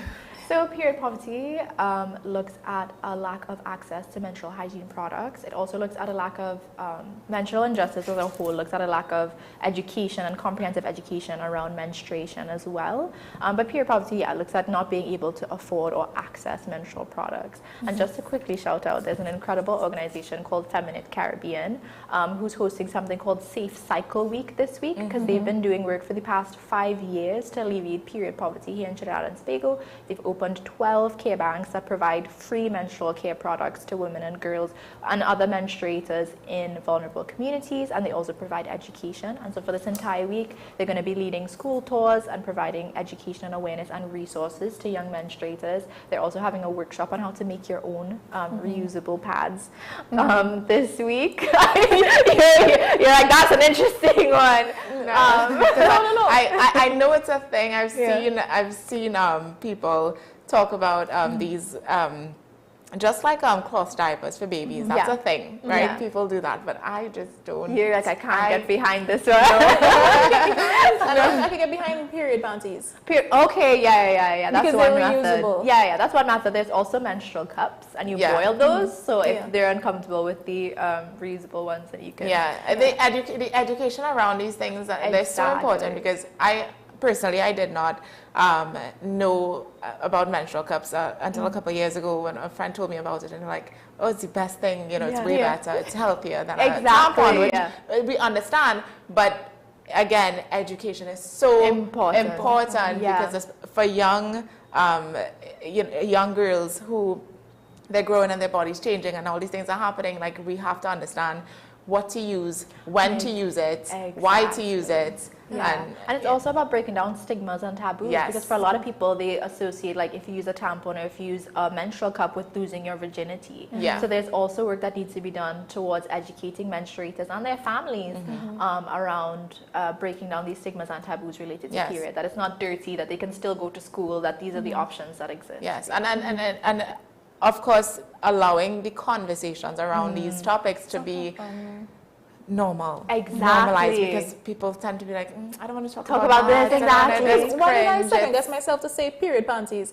It's a thing. Exactly. It's a thing. Exactly. Women use them. I always tell the story of, I went to an all-girls high school, and when you would need to ask for a pad, you would hide it, and you'd ask yourself, who am I hiding this from? Who am I hiding this from? One thing I started to do was like an act of defiance. Resistance is if I have to use the restroom and I'm on my period, I pull it out and hold it with pride. It's a big pink bag, and I'm like, yes, I'm going to deal with something that almost everybody, half of the global population deals with.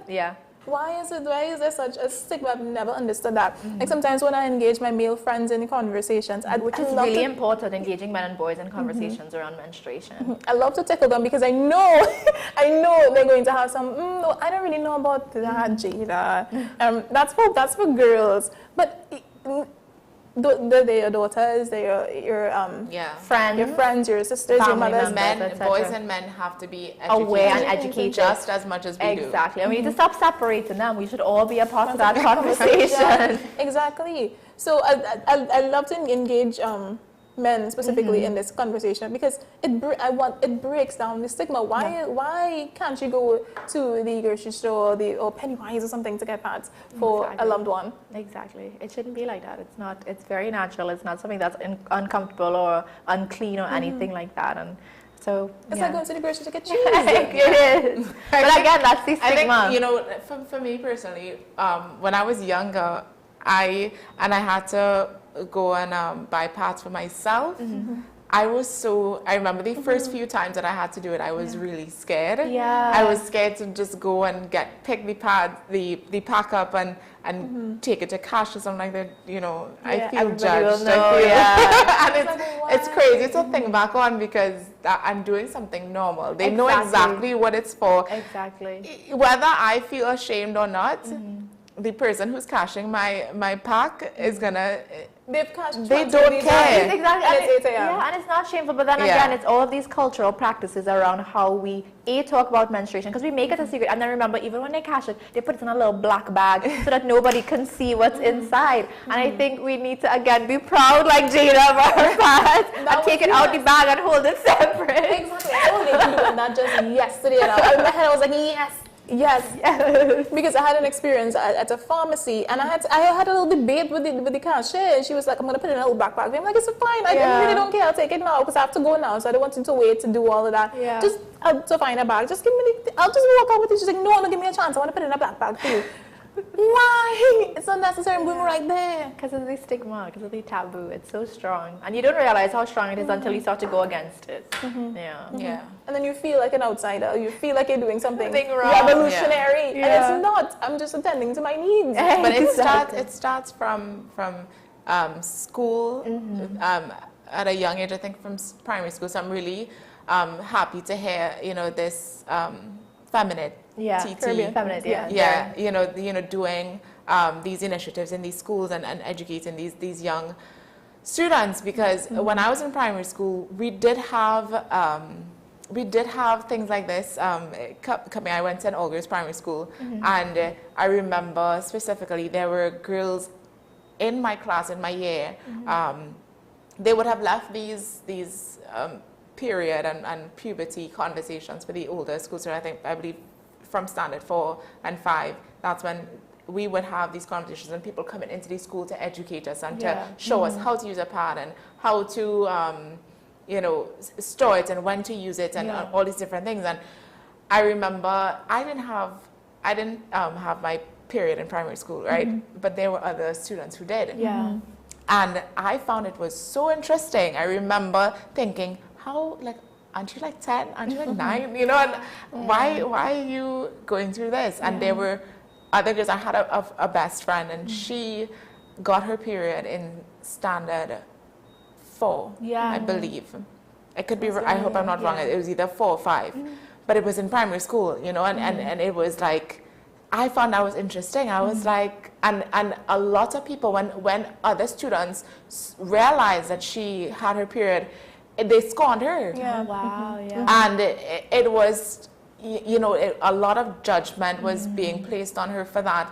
And we would feel sorry, or we would feel, I think now looking back, you would want to know why we did that. But at the point in time, it was just, we were uncomfortable. I didn't know it was exactly. Lack of education. Exactly. And as much as people would come and talk to us about it, we always, in our minds, even at that age, I remember thinking, like, I don't have to worry about this now, because I'm not going to get my period until another 2-3 years, So, but we're not thinking that there are people, everybody's different. Exactly, and it starts young, exactly. It starts from, I think, we learn from 8 or 9, But so even on that, because the stigma is so much, do you, and I'm sure you do understand, but do you understand the amount of work that is going to go into changing social attitudes? Yeah, exactly. I think oftentimes when I try not to think about how how difficult these things are going to be to keep me going, but I always like to remember that we're going up against systems that are decades, eons old. Patriarchy is very old. And not only that, you're going up against culture and households. Exactly. You can do as much as you want in public, but when individuals go home, that culture in that household is gonna either undo everything that they learned on the outside or enforce it. The conversation needs to be everywhere. It needs to infiltrate homes. But I always also like to remember that culture change and perspective change is possible. Because when you look at things like simple things like girls wear pink and boys wear blue, if you look historically, that was switched back in the day. It used to be that blue is a feminine color and pink is a masculine color. So these small examples help to show us that, you know, culture perspective change is possible. But again, as you said, it's a continuous effort. You have to continue to educate and ensure that this education is far-reaching and comprehensive to help to undo some of those cultural taboos and stigmas that you're talking about within households, within homes and communities, etc. So I know that we would have to begin to wrap very soon, but why is it important for you to have intersectionality? Why don't you just focus on women and girls? It's important for us to have intersectionality because gender injustice impacts everybody. And having race, class, gender as a dimension helps us to understand power and how power is distributed within individuals. So for example, someone who is a white man is going to have significantly more power than a woman of color, especially, or with a disability, for example. So that also helps us to inform our approaches to advocacy and our approaches to policy. It helps us to ensure that nobody is left behind within these global conversations and within these recommendations for policy change. Sometimes you find a lot of talk from men being that there's no focus on the men, it's only about women. So what you're doing is saying, well, no, we're including community conversation, it's for everybody. Exactly, because what a lot of, I'm sorry to add a new conversation, but towards the end, but there's been this global conversation that's happening now within the feminist movement as well about the fact that, you know, a lot of global programming has been specifically targeted to women and girls for years. Excellent, because there has been a significant gender gap in that direction. However, now what we're seeing is a flip where men and boys have been left behind. So you're seeing less men and boys engage in tertiary education. You're seeing them co-opted by the manosphere, which is this really toxic masculine ideology with folks like Andrew Tate, etc., who are sharing really harmful ideas about what masculinity is and how they should be treating women and girls. So we're seeing this push now within the feminist movement as well to call in men and boys and adequately engage them in the conversation about gender justice. They were always invited, but I think there's more of a concerted effort to ensure that they are included, because what's going to end up happening is we're going to, with all that push towards women and girls, we're going to end up undoing all of that progress anyways. And that is, I'm really excited to hear that, because this is something I've had conversations with about this with individuals, you know, that women and girls and this whole feminism thing is something that has been pushed for quite some time, right? And men and boys do not get enough attention because I think from the start when feminism became a thing, the conversation with men and boys was always said that, you know, that is, it is what it is already. They have already, they have their rights. We know what men and boys are about, but this is about women and girls now. And we put so much time and attention and energy into women and girls that, as you just said, and as you just said, it will begin to undo everything with these men and boys, because time, as much as we are evolving, it's evolving for them as well. And we're not going back and reiterating and reinstating a lot of what they're supposed to do, a lot of the ideologies or the, you know, roles and functions of a man.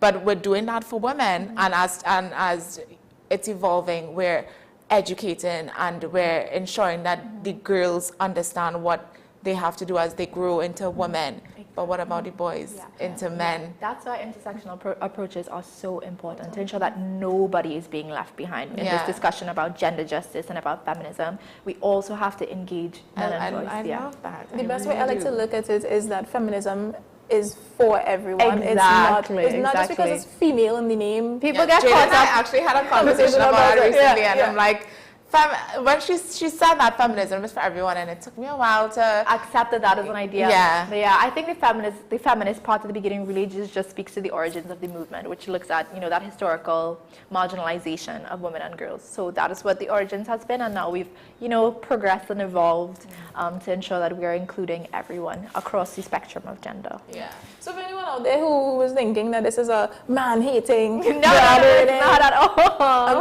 I don't know if I can say this, I won't say it, but anyone who thought that that's what it is, it's not. Feminism is for you. If you're a regular working guy or a regular working lady, or a schoolboy, this feminism is for you. It helps you as well. Don't be afraid to join the conversation. Exactly. That's how we are gonna, you will have your views. That's how we can have a healthy and respectful dialogue with each other and just make state your needs. And you can learn. I think people shy away. I think now in our current socio-political climate, they shy away from disagreement. And there's a way to do that. There's a way to do that disrespectfully, and there's a way to do it respectfully. And you can learn a lot when you disagree with someone about your own views as well. Yes.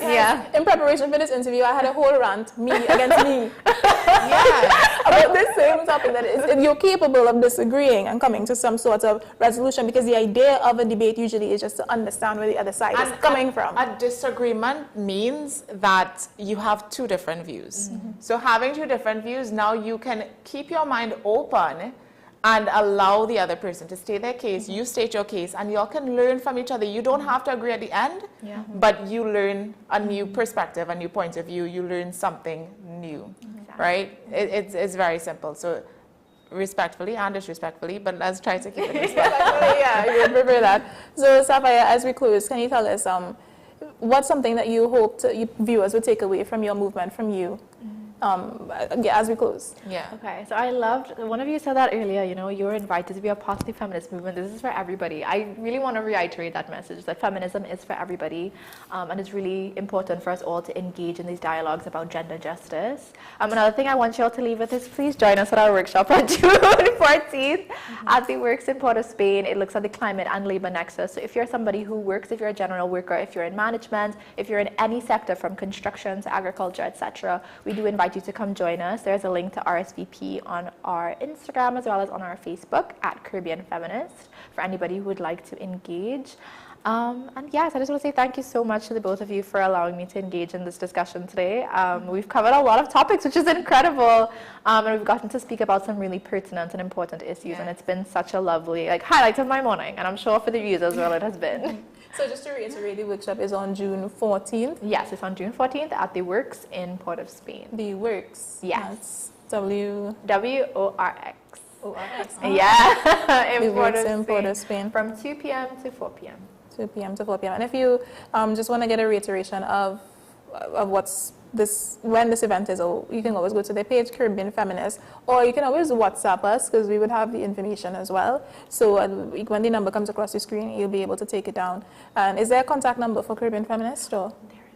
There is not. You can reach out to us via email. Yes, okay. And that's caribbeanfeminist@gmail.com. caribbeanfeminist@gmail.com, correct. Okay. And can they DM?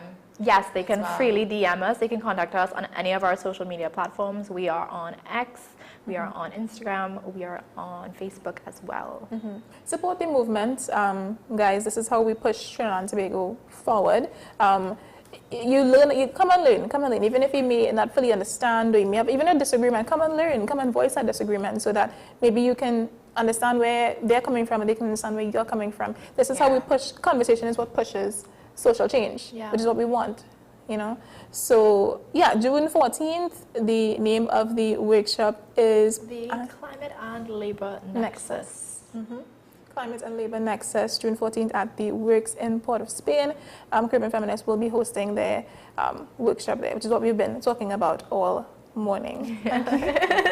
Thanks so much, Sapphire, for coming on. Thank you so much. It's been an absolute pleasure. So we're just going to take a short break and we'll be right back with you. Take a short break.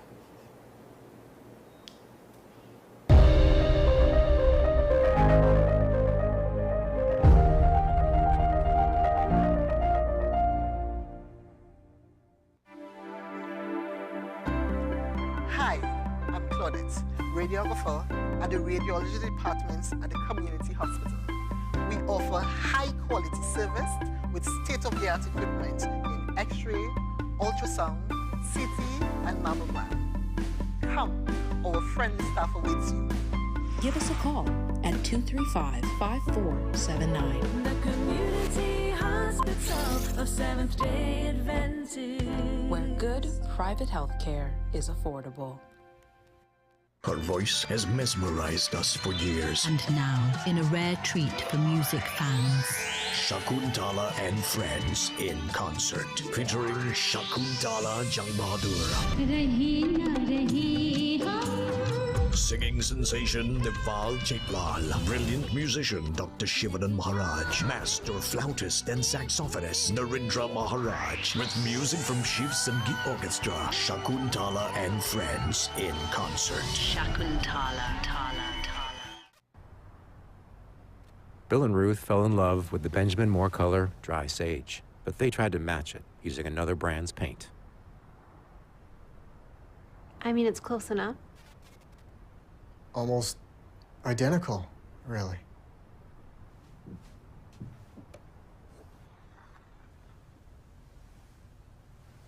Yeah, there it is. Never trust another paint to be a Benjamin Moore color.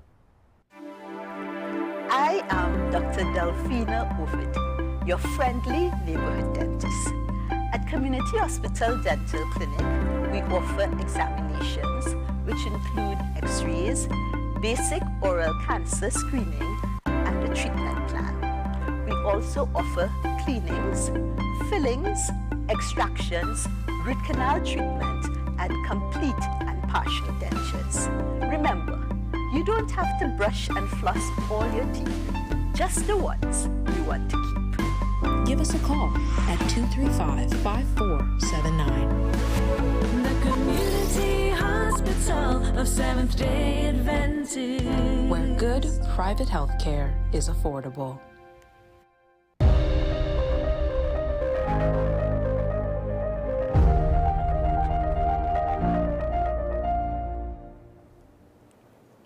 Welcome back to the program. So we're gonna wrap up today's show. We thoroughly enjoyed the conversation this morning with Sapphire Alexander, and we wanted to reiterate tomorrow, May 28th, World Menstrual Hygiene Day. Yeah. So I think the conversation that we had, on period poverty and all of that was very timely, and we will kind of reiterate that tomorrow as well, and just bring some attention to that as something that's very important for us. We have two females running the show, AM Prime. We have to do it. We have to do it. And I really love that we were able to not just educate ourselves, but you all about period poverty, because and stuff like terms like femicide. These are things that we don't get to hear enough about, and we are very privileged to be able to sit here and produce a show. So, and the word femicide, the other day, I think it was a couple of weeks ago, we had a story on that mentioned femicide. This was a story of a domestic violence case in Mexico. And it was the first time that I ever heard femicide. And I remember saying to Jada, I didn't think femicide, I thought that was a word that they just made up for that story. I didn't think femicide was a thing. And Jada said, no, this is something that's been studied. We have cases, data about it in Trinidad and Tobago. So again, education, that's all it is. Speaking about these things will ensure that we hear more about these things. So as we close, that you can always engage with us on WESN-CC, or YouTube, or Facebook. Everything is on the screens. You can always WhatsApp us at 682-9376. So as we close, we usually do a quote, but today Sapphire is going to take it away for us. Thank you so much for the opportunity to share a quote. So please stay with me, folks. My quote for today is "Try a thing," and it's from a Trini woman, a lovely lady named Maxine Williams. And so this quote is all about going up against imposter syndrome. So anytime you think, you know, maybe I may not be qualified for an opportunity, especially as women and as young women, we may think that we don't fit the bill for these larger opportunities. But I just want you to know that you should go out and try it and see what happens, because magic can happen. Yeah. So whenever I feel that, you know, I may not be the best person for something, or this is a little bit bigger than who I am right now, I always say, let me do this. Let me try a thing. So I'm going to build off of her quote, because she said something that I really like. Magic can happen when you try a thing. Yes. So go out there and try a thing. Try a thing. All right. So guys, stay inspired, stay informed, stay safe, stay safe, and try a thing. Yeah. Stick around. We have Shawn Michael Small with Talking Point on the hour of 8 o'clock. So don't go too far. Go get a drink. Drink some tea, drink some coffee, try a thing. Try a new tea today. Yes. Try a new tea. Yes. All right, guys, we'll see you back here again tomorrow. It's Wednesday, so Wild Wednesday. We're excited for that. Yeah, so thanks for joining us. See you tomorrow. Bye-bye. Bye-bye.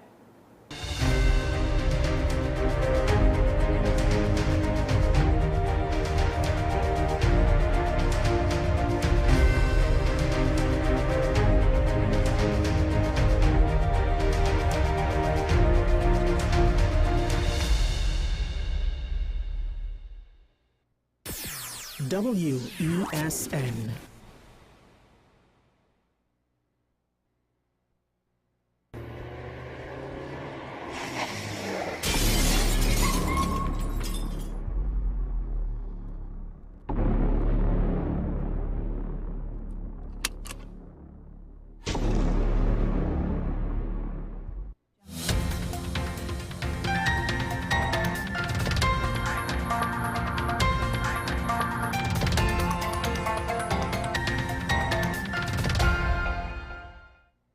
Here's your WESN News on the hour. I'm Naomi McNish. Thanks for joining us.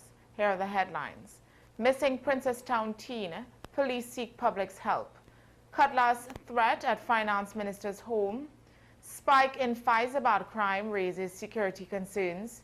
Suspect leads police to body of missing Sipari taxi driver. And internationally, U.S. judge blocks Trump move to strip Harvard's access to foreign student program. Now for the details. Police are seeking the public to help find 14-year-old Aliyah Charles of Princestown, last seen on May 23rd. She's of African descent, dark brown in complexion, with a small, short build and plaited hair. She was last seen wearing her school uniform. Anyone with information is urged to call the Princestown police station or any police station. A man with a cutlass showed up at Finance Minister Devendranath Thakur's Faizabad home on May 24th. Demanding action on crime and delivering a message for Homeland Security Minister Roger Alexander. He warned the ministers to act or, quote, don't stay home, unquote, before riding away on a bicycle. Police responded but could not locate the man. Thakur confirmed the incident but declined comment. Commissioner of Police Junior Benjamin says there's zero tolerance for threats to public officials, and all threats will be taken seriously and investigated thoroughly. The threat to Minister Thakur comes amid a rise in crime in Faizabad penal area. On May 3rd, a couple was attacked in their home, one beaten, the other sexually assaulted. On May 13th, a burnt body was found in salt mine trace. In March, 2 separate murders occurred, including that of a penal man who was run over after being shot. Police believe there may be an organized criminal ring operating in the area and have stepped up investigations and patrols. Police have discovered the decomposed body of missing taxi driver Shiraz Ali in a forested area in Faizabad. The discovery came after a 26-year-old suspect in custody since May 23rd offered to lead officers to the scene. The man claimed he stabbed Ali during an argument. Ali was last seen on May 19th and his vehicle was later found abandoned. An autopsy is expected to determine the cause of death. Investigations by Homicide Bureau Region 3 are ongoing. Internationally, a U.S. judge has temporarily blocked the Trump administration's attempt to revoke Harvard University's access to a key program for enrolling international students. The Department of Homeland Security's move to remove Harvard from the Student and Exchange Visitor Program was challenged in court, with the university calling it retaliation for refusing to submit to political pressure. The restraining order brings temporary relief to Harvard's international students who feared deportation or being forced to abandon their studies. A hearing is set for May 29th. Well, that's news to the hour on WESN. I'm Naomi McNish. Thanks for watching.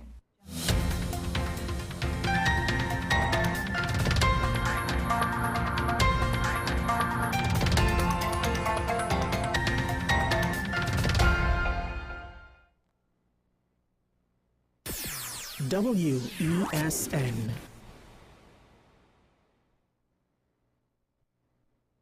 Her voice has mesmerized us for years. And now, in a rare treat for music fans, Shakuntala and Friends in concert, featuring Shakuntala Jang Bahadur,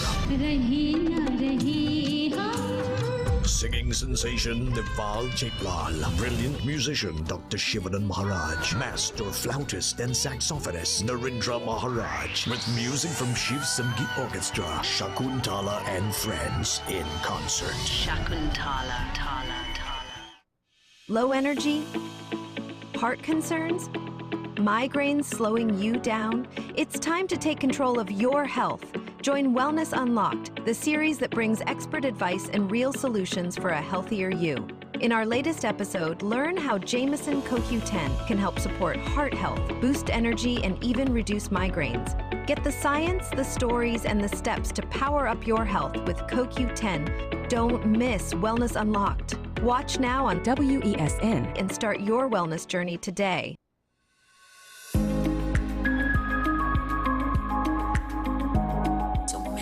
Problems trying to get aroused, women who have loss of libido, and women who have problems actually trying to achieve an orgasm, something as simple as that. So all of those things tend to happen a little bit further along after the hot flashes and the night sweats, but they are real symptoms.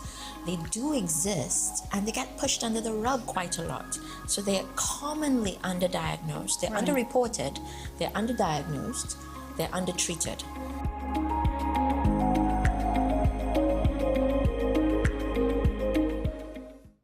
This is 10 Questions. I'm Andy Johnson. The distance from where we should be in the world in going forward on our commitments with climate change.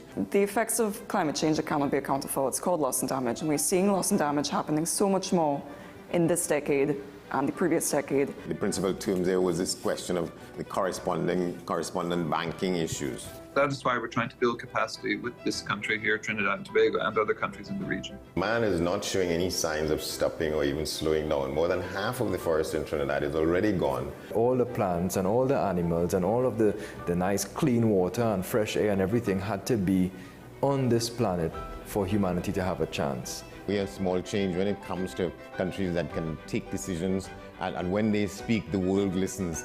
The General Assembly is a very democratic forum. And Trinidad and Tobago has the same vote as Canada, in spite of the obvious difference in size.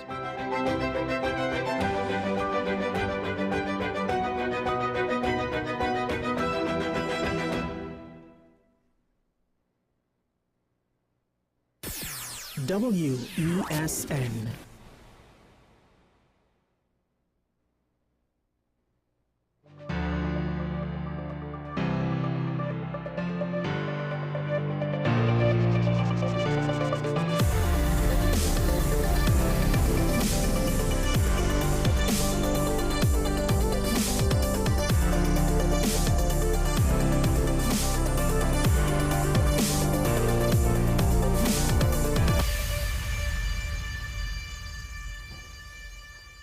A little bit of good news, depending on your point of view, to start off the show. There was an incident where I believe a motor vehicle was allegedly stolen by gunpoint outside of Pitty Valley. Police were informed and were on the lookout, and then all the way by Trin City, the car was spotted. Units responded. The suspects attempting to escape abandoned the vehicle, but were eventually caught on foot, and a gunfight ensued. One of the suspects was killed, pronounced dead on arrival to the hospital. Another one also apprehended and taken in after the shootout is wounded in the hospital. And a third suspect was found sometime later, wounded himself. This is an incident where we're seeing a police response actually get to a significant resolution. One would think if a car was able to get all the way outside of Port of Spain, east of Port of Spain, after being stolen in Petit Valley, one would wonder, you know, is that car basically in the wind?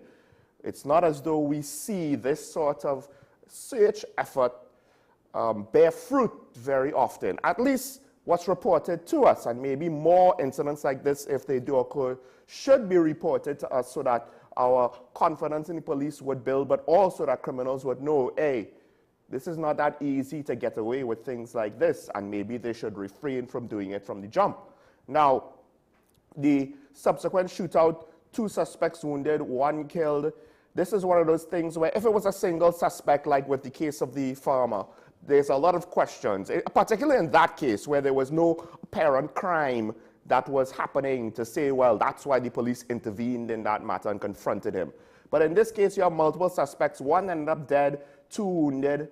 I don't think there's very much reasonable argument for any sort of funny business, and rather this is potentially just a case of police doing a good job, responding to a situation, dealing with it quickly. So if you look at the example, a lot of units apparently, officers from the Northern Division Task Force, La Hocata Police Station, and Guard and Emergency Branch responded to the call to assist once the car was spotted in Trin City and the chase started in earnest.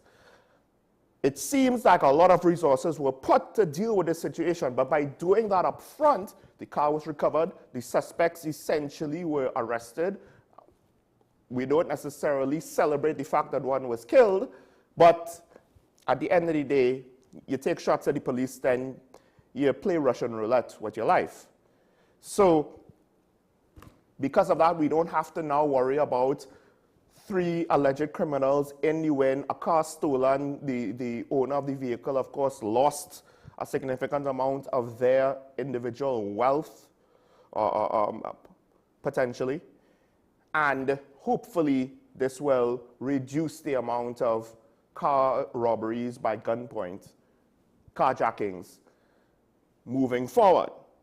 Of course, one success does not set a trend or precedent, does not necessarily send a message to the criminal enterprises that are ongoing. So we'll have to wait and see. But if we could get more situations like this, well, all of a sudden, the math on crime wouldn't be quite so one-sided in favor of the quick profit that entices our young men, and in some cases young women. All of a sudden, it could very well be that you get nothing for the roll of the dice that you take, and that equation might cause some people to rethink entering into a life of crime. A couple other things to point out this morning. One of the things that I find, it's an ongoing thing at this point. The Minister of Local Government, Khadija Amin, is basically saying they will fund fully corporations even without property tax. And that's nice. But I think part of the problem is, if you want us to follow that line of thought, then you need to clearly explain how is it that the PNM underfunded so many things. And explain to us if it didn't have to be so, and why it didn't have to be so, if it didn't have to be so. But generally speaking, I don't think there's any economist that will look at our financial situation of the country and say, nah, just better management and all of a sudden we'll find enough money to do everything. I don't think there's any economist that would say that. I don't think there's any third-party political analyst that is willing to say that. I'm not willing to say that. I am willing to say that, yes, aspects of the economy was mismanaged by the government. Certain decisions that they made didn't make sense to me, given the situation we found ourselves in. But generally speaking, when you go to the dollars and cents and the long-term prospects of the economy, I don't think anyone necessarily had any issues with having no other context of property tax. The problem was the context of the current time, the current economy, the current cost of living. So I get it. Again, I'm not faulting the government for getting rid of property tax or trying to get rid of the property tax, right? We'll kind of believe it when we see it. My issue is the statement. Well, a couple of statements. But you deny them the resources, you deny them the money, and then attack them for not performing. Now, the last part, to some extent, I have no problem with that. If they want to criticize local government bodies for not performing while not giving them their full allocations, and their full allocations might not have even been enough money for the various local government corporations anyway, to begin with. Yeah, that's bad, they shouldn't have done that.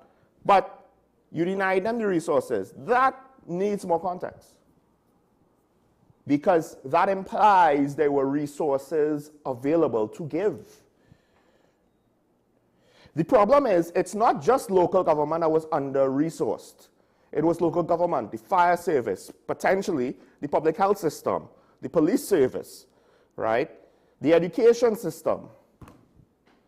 There are a lot of areas that wanted money, and there were a lot of areas where there were complaints about not getting enough money. Tobago, although technically that is a halfway, in a way, an extension of the local government system.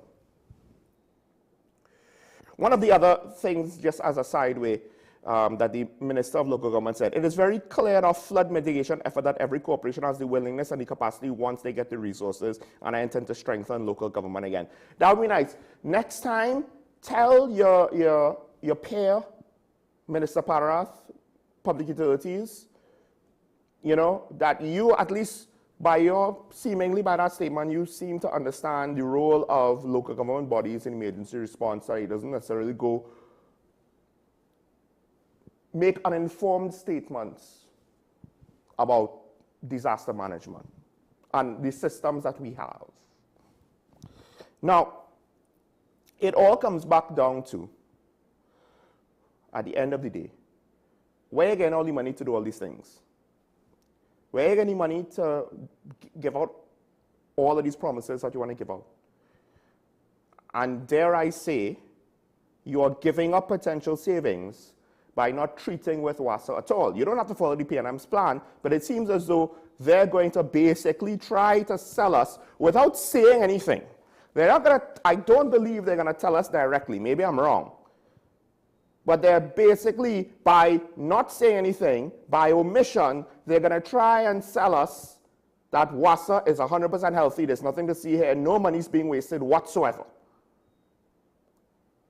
They're just not going to say anything and hope that we don't ask questions about it, because the plans of the evil PNM are evil, therefore the whole exercise and the premise behind it is evil. Therefore, we don't have to do it because everything is fine here. There's nothing to see here, and any allegation by any former PSA president who may have also been a worker in WASA and so on, no issues whatsoever, none at all. Everything that was bad with WASA, everything was done by the PNM, everything. Because water problems in this country only started 10 years ago, and we had water for all in 2015, right?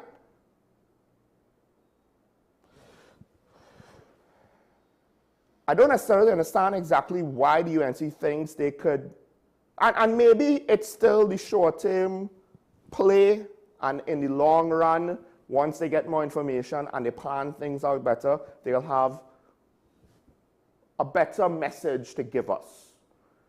But if they don't, they run the risk of making the defeated Stuart Young into a prophet. Because he asked the question, and there are people all now who are government supporters, UNC supporters, that want to act as though the question's not relevant. Well, I asked the question too, independently of Stuart Young, before I heard that he had the question. I just used him. I just put him forward when I spoke about it. But I did, I believe, ask it on air because it was a very obvious issue. And if people want to just, I understand, you know, we got to be fair and give people a chance and stuff. The flip side to that is, as I said with the Commissioner of Police, this is not a fast food worker, and you have to give them a chance and see how they do, right? You give people a chance in things like government. Mistakes are made, and the losses are a little bit higher than if it's just a worker in some fast food restaurant. And it's not about axing them at the first sign of trouble. It's about voicing displeasure at the first sign of anything that might be shaky, so that they know, hey, we're not on games. Tighten this up. Don't assume that we are going to be as laissez-faire and as loose as we were with the last guy, because the last guy got away with all kind of nonsense, and the whole point of this election and the message behind it was we didn't accept that. It's human nature to fall back on laziness if you let it happen. And a good indicator of future behavior is past behavior. A lot of these opposition MPs, a lot of these government MPs, they're not impressed when they were in the opposition. Just remember that. Just remember that. How many of them did you really know by name? And did you really think, oh my goodness, these people will make such good ministers? To be fair, the Prime Minister, I think, has rehabilitated her image. And maybe she understood this was a marathon and not a sprint, and then tried to win everything back in her first year as opposition leader, which is cool, Ironically, it's similar to the PNM. I don't have an issue with her, at least not right now. Like how I don't really have an issue with the opposition leader. It's the people under them. That said, economic development, we're still keeping an eye on that. I do wonder where now you have political outsiders to the UNC coming in with those key portfolios. To what extent will politics and internal political cliques potentially try to push their opinions off to the side? We'll have to wait and see. Something not too dissimilar to what I'm saying happened with a former Minister of Finance that sits at this very desk tomorrow, not today. A couple other stories to hit quick. Philip Alexander was defending a Facebook post with regards to seeking job applicants. All I'll say is very, very, very quickly, I don't have a lot of detailed information about what is or is not going on in the case. All I'll say is this: if it was something that he added on to the process, and in which case it could be a mechanism to help facilitate applicants, then I don't have a problem with it. If it was an attempt to replace the legal process, then that's a different story, right? But if he wanted to put a simple online form survey system where people could communicate with his office directly, and then he could help point them to the proper formal system that they have to subsequently engage with, that's fine. I guess part of it is the whole idea we have an ease of doing business problem, including accessing applications and filling out forms and all that. And if his part of the office of the Minister of Housing is looking to try to help facilitate things, not make things easier by replacing them, then I'm all for it. I have no issue with that. And hopefully he has enough experience and knowledge to do that. Of course, the stand your ground legislation is coming after the mid-year budget review. We have to still wait and see how that's going to roll out, right? And I hope this is not necessarily the only anti-crime legislation that we're going to get. But who knows? Mid-year budget review should be coming up just now. And the last thing I want to mention, and I do find this idea intriguing, and I think without much more context, at least for now, I'll support the basic premise of it. Minister in the Ministry of Sport and Youth Affairs, David Nackett, is calling for African history to be taught in schools. Now, I'll go a step further. I think, because we teach Caribbean history, and Caribbean history is, at the end of the day, somewhat limited. And I do think that there's more detail that could be taught to our students in Caribbean history so that they could have a better understanding of where our nations came from, right? Although, as a 41-year-old amateur student of history, I do wonder if I'm maybe asking too much of our secondary school students. I can't remember. I did history up until Form 5. And it was kind of limited, right? Caribbean history is tell us where our nations came from, where our immediate family potentially came from. But to some extent, everybody that's here outside of the Amerindian population came here by boat, basically, right? Or of course, recent transplants by plane. My point is, why stop at African history? Granted, that is a big chunk, but another not so insignificant chunk is Indian history. And it's not that you have to go in depth into the whole history of the continent of Africa and the whole subcontinent that India resides in, but to some extent, our national history, you could argue, starts with Caribbean history. But our cultural history starts with the history of our various peoples. And of course, given the fact that Afro-Trinidadians and Indo-Trinidadians make up approximately 80% of the population, that should be where a significant chunk of our history lessons could potentially be based on. And then some amount, to a lesser extent, with regards to various other racial ethnicities. Of course, European, in a way, should come next because the European cultural influence on our Caribbean islands is very significant. But then, of course, you have Syrian, Chinese, and others. That could also just have some amount of mention. And when you think about the amount of contact hours that a history teacher would have to teach history, you should be able to get a little bit more in. And it's not about to pass exams and to become scholars. Rather, I think at a certain level, maybe not the sexy level, it's about trying to disseminate information about ultimately who we are as a people by trying to give us a more complete picture of where we all came from. But execution will really make or break an idea such as this. So we'll have to wait and see. In the meantime, let's take a break. When we come back, we'll go into the daily review, and then we'll touch on an old topic that might become back more relevant, once again, more in the forefront. Stay tuned. This is Dr. Bernard WS, and we'll be right back after this.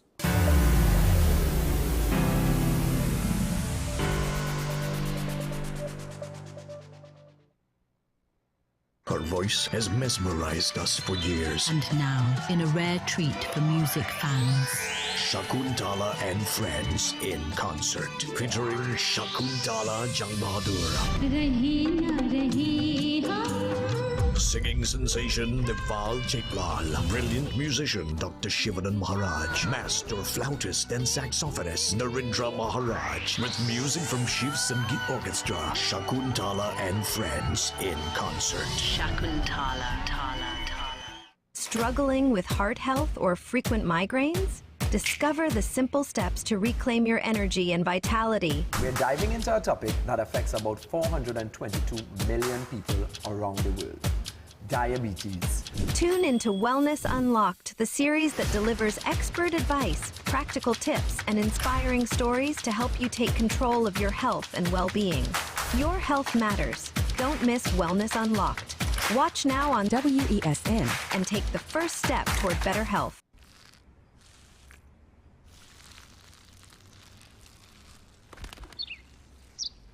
Maybe he landed here totally by coincidence.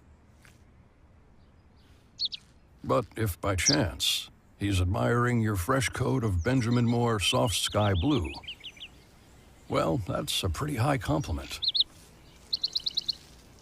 Coming from an expert.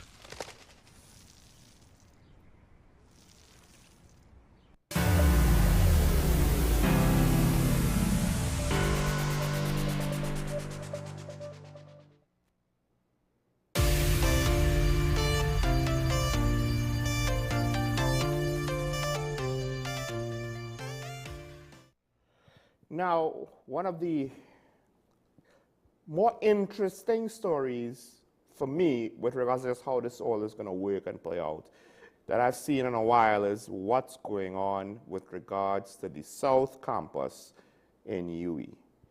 Now, in Debe, more specifically, one of the things coming out of the whole conversation is the fact that, well, the people of Debe are hoping that this new campus could lead to more economic activity, just in the sheer fact that there will be more people potentially living there, or at least coming to school there, taking classes. They'll need food to eat, maybe they'll need school supplies, shop for other things, who knows. But there's another economic consideration for the Debe campus, and that is what the Debe campus can do for the University of the West Indies itself. Now, one of the things that was pointed out is that the Prime Minister had an issue with the Global School of Medicine because she wanted a law faculty in the Debe campus. And one of the things that I found interesting was, and I guess it's because maybe there's going to be teaching in various hospitals, particularly Couva. Is Couva close enough that it compensates for Debe? Maybe, maybe not. But it's, I guess my assumption is, because I haven't necessarily seen the Prime Minister kind of state out her case in detail, right? And maybe she said it and I missed it. Is that I guess she wants a law faculty in South to help facilitate students in South who want to go to law school. And of course, my question to that is this an additional, is this a second law school, essentially, facilities? Or is it that it's going to be moved? Because UWE's administration basically said, or the board basically said, no, we're not going to move the whole faculty of law, which I think to some extent makes sense. That's just changing the problem, shifting the problem. Now, one of the callers yesterday did say it's really hard and expensive for students in South to, travel or drive all the way north. I understand that. And that sounds like a transportation problem, not a faculty location problem. Because again, if you only have one, unless you're going to put it more centrally located, like maybe somewhere in the vicinity of the Couva Hospital or whatever, right? Debe is kind of more remote, I guess you could say, and less accessible to more of the population than St. Augustus. That could be an assumption, right? But St. Augustine is in the middle of the east-west corridor. If we had a mass transit system, that could help alleviate the expense for students coming from South. And then potentially, if you had a mass transit system, the cost would already be kind of cheap. Potentially, for UWE students, you could make some kind of exception. I wouldn't have a problem with that. Of course, if this is a secondary facility, that's fine. If you want to say it's a primary facility, that's semantics, right?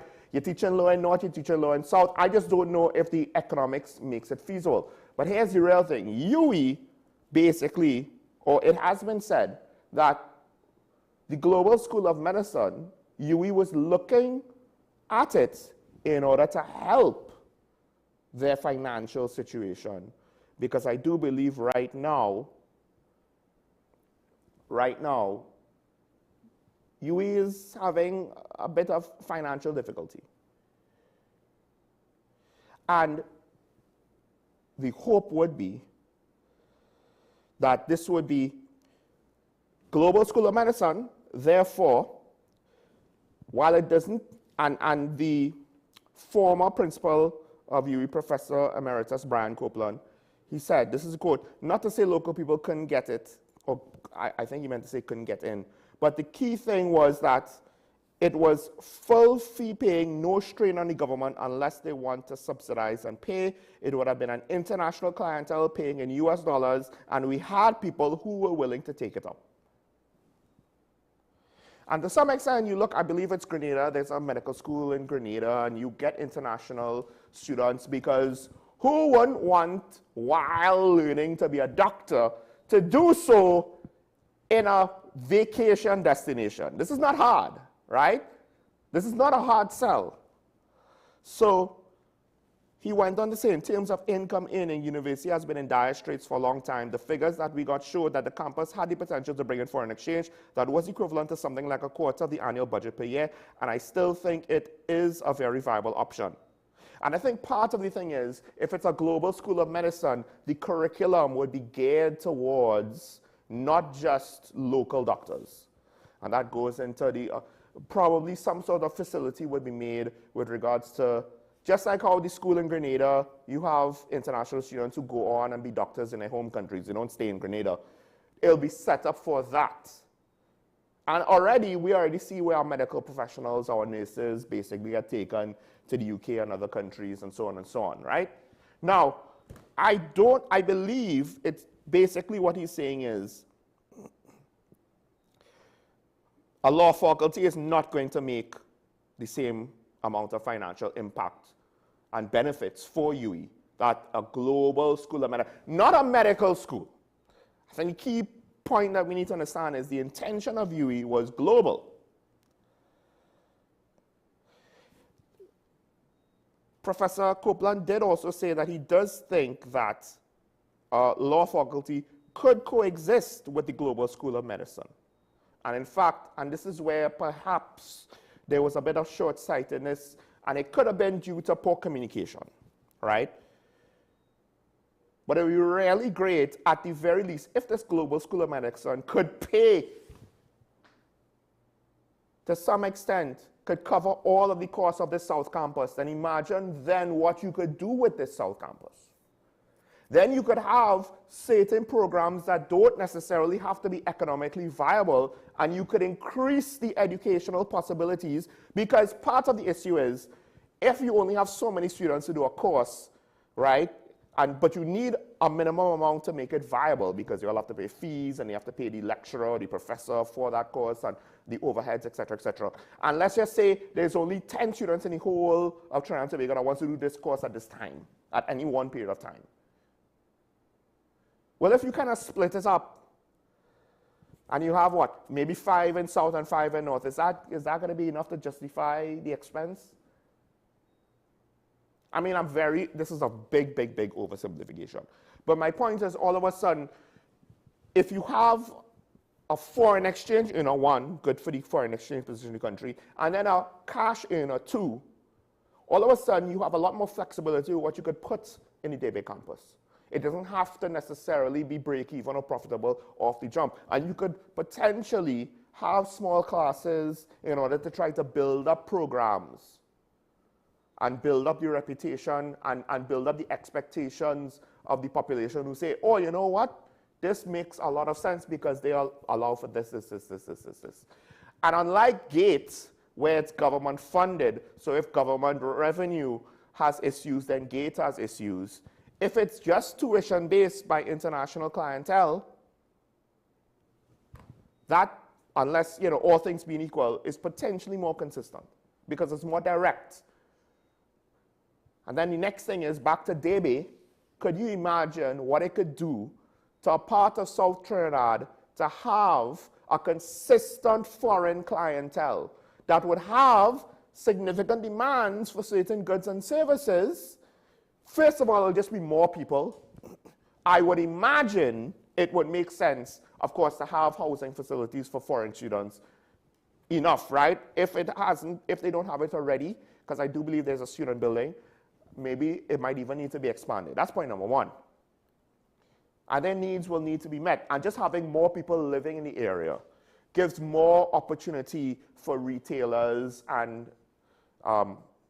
service providers to increase their economies of scales of what they offer in the area. But then also, of course, the economic activity might help provide more growth. The local population could enjoy that economies of scale, not just the students, local students. And if you have both the Faculty of Law and the Global School of Medicine, potentially they don't have to all start in its fully completed form and size. And I think what Professor Copeland said there is important. You could have them at the same time. And you could do it in a transitional way. I do believe that the Prime Minister is trying to solve a problem that she has observed personally, and thus is taking the situation personally, and is not necessarily potentially looking at it from the point of view as a Prime Minister should. She's looking at it from the point of view of Kamala Persad-Bissessar, the individual private citizen, who has seen potentially the issues that the caller yesterday pointed out that has caused students from SALT potentially to struggle. And there's nothing wrong with that. But when you're the Prime Minister, you do have to some extent, look at the bigger picture, as opposed to saying, well, UE has no deed or lease for DB campus. Because now you're getting into combative language. It's like, do what I say or else. Because one of the things that Professor Copeland, I think, pointed out is,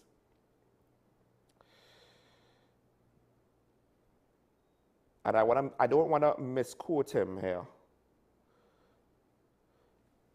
the government could take back anything it wants by law. I'm not sure it's going to work, because one thing a government cannot do is run a tertiary education system. I mean, there's a lot of things that governments around the world fail at running. And I wouldn't want to see a tertiary education system added to the mix of things that our public sector fails at running. He goes on to say, I don't know, maybe they'll take it and give it to UTT. I really can't see what will happen if they decide to go that route, but it sounds like a long process, which means that there will be nothing happening at the campus for the next 2 years. Because it seems as though UE is ready to roll out this Global School of Medicine. And I don't know if they're going to do a good job rolling it out, but it seems like they're ready to roll it out sooner rather than later. And if you give it to UTT, they'll have to start from scratch arranging things, and they are probably not going to be ready to roll out anything sooner rather than later. But that is the professor's speculation. I don't believe the Prime Minister said anything like that. So far, I don't necessarily like the Prime Minister's arguments on the matter, to be honest, because it's lacking significant detail and it seems very emotional. Also, it's very interesting that opposition members are saying that the DB campus was in a horrific state, and UE is saying no. So that's a whole other kettle of fish. The implications of that convergence of opinion could lead to some questionable situations that I don't want to speculate on, at least not right now. This is the thing. It's almost like if, to some extent, the government is basically painting, and maybe they are, but it's painting UE as PNM.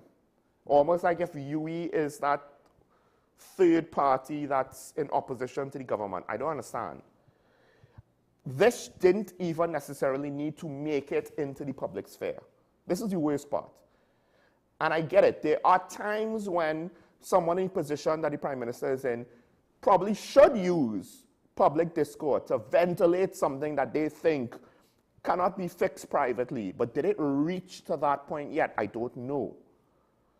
I don't doubt that some of these professors and administrators in UE could be arrogant and dismissive of the political directives. But at the same time, there is some point to the fact that UE has financial troubles and they're trying to not waste money. So unless, and this is where the rubber meets the road, unless the government is saying, we are going to do what we want you to do, what we want you to do, no matter the cost, that's fine, but then you have to fit the bill. And it takes us right back to, how are you going to pay for all of the things that you say you're going to deliver? Let's not forget, they complained about the government taking out loans and using loans to finance the budget. And then once they got into power, granted, it's not like they have a lot of time to make a shift in policy, but they essentially had to do the very same thing. They had to take a loan in order to meet expenditure for this month. And I do believe they're taking out a loan to meet expenditure for next month. And the key in this situation is not going to be the mid-year budget review, because adjustments are not as simple as opposed to a whole new budget. So the key with this is going to see what they're going to present come October, September, whenever the new budget is going to be presented. Then we'll see exactly how they intend to differentiate with how the PNM manage the economy. And we'll see if they could hold true and hold firm to some of the criticisms and statements they made about this whole situation. Until then, we're speculating. But right now, I am kind of disappointed because it does seem like, at least so far, and this is a he said, she said situation for the most part, right? So take this with a grain of salt. But it seems as though the government is more or less looking to bully its agenda. And the cost is not just to UE, it's an opportunity cost to UE, the people of Debe, and the national foreign exchange position. So if you want to maybe ask the question, why should I care? Them last 2 points is more than just UE. All right, let me go with at least one more story now. And this one, it's a bit of a continuation. It's interesting, and I have been giving you warnings that I think that the rhetoric is too extreme. Because if your political opponent is always the most evil, wicked, vile, I mean, you're basically saying everything except calling the person Stalin or Hitler or Mao or Trump, if you want to include that one in. Right? But more or less you're using the most absolutist, extreme, descriptive language on how bad the other side is. And then at some point, somebody is going to want to have a real talk with you. And real talk could turn into real talk real fast. Now, the Minister of Homeland Security, I think, is doing a very good job of giving us a sobering effect. Minister Roger Alexander, he said he was not convinced a message delivered by the cutlass-wielding bicyclist was actually a threat. Instead, he thinks it's a plea for help. And the quote is, I didn't view it as a threat, from my experience, right? I speak from experience on many occasions. I thought someone came and had concerns just like any other citizen, and he expressed his concerns. Because the quote was, don't stay, basically, to paraphrase, don't stay home, do your job. Crime is bad, do something about it. Crime is bad and Faizabad. And Dave Tanku is the MP of Faizabad. Now, apparently, Minister Tanku, he is looking to implement extra security measures at his family home. And then Opposition Senator Amory Brown has also basically condemned the threat. Here's the thing. I agree with Minister Alexander. And I find he's speaking from someone with, I think, a bit more practical experience that is applicable on this situation than anybody else, including the Commissioner of Police. Because I did question yesterday, did he take the cutlass out and say, I'm going to chop you up if you don't do anything about it and anything like that? No, it seemed as though he was a man that had a strong message, that had no threats in the message, direct threats in the message. Potentially, he had a cutlass with him. So ultimately, but not, bear with me, because I don't think it's a be-all and end-all. Ultimately, I do think that the Minister Roger Alexander is correct on this. That we are assuming the gentleman's intentions. The trick is, and this is where I'm not totally going to put the police commissioner at fault, right? I just don't necessarily like how we framed it, but to some extent, maybe he needed to frame it this way. If you are a random stranger and you go up to someone and your tone is in any which way aggressive or combative or demanding, and you happen to have a cutlass, a knife, a gun on you, that the individual who's listening can see it, that can be easily interpreted as a threat. It can. Even if you didn't have any kind of implement that could be considered a weapon, the aggressive talk from a stranger could easily be considered as a threat because the statement do your job, don't stay home, the implication is, I know where you live. I know how to find you. I can come back again. I could come with friends. I could come with all sorts of things to show you what was unspoken. Don't stay at home. What he didn't say, thankfully he didn't, but it's still implied by his tone, or else. Now the or else could be, we go vote you out, or the or else could be something else. And for public officials, to some extent, and this is what the public, Joe public needs to understand. For public officials, for public office holders, they don't have the luxury of assuming that everything is benign. Because you only need a security breach once to lead to an incident that could take the life of someone once, and then that's it. There's no 3 chances at it, and then on the 3rd strike, then violence is bound to happen, and you become a victim of violence. Because from the security perspective, you don't know. You don't know what the intentions are. Now, I do believe that Minister Alexander, like I said, is right. But to some extent, he is assuming, based on his experience, so it's to some extent a very informed assumption, but it's still an assumption. I agree with that assumption, but it's still an assumption because we don't know what his intentions are, because his intentions could only be derived by interpretation from his actions and his words. Because only you know what your true intentions are. We judge everybody else by their actions, by what they say. So, I say all that to tell people it's not okay to do this because you're making people uneasy, because at the end of the day, they are people. And more importantly, they're family members who live in the homes that they also live in. For the most part, have nothing to do with whether you appreciate or are upset with the public office holder. And when you go to their homes, it's not just them you're confronting, it's their families, potentially their friends. And the security is not just all about Dave Tanku.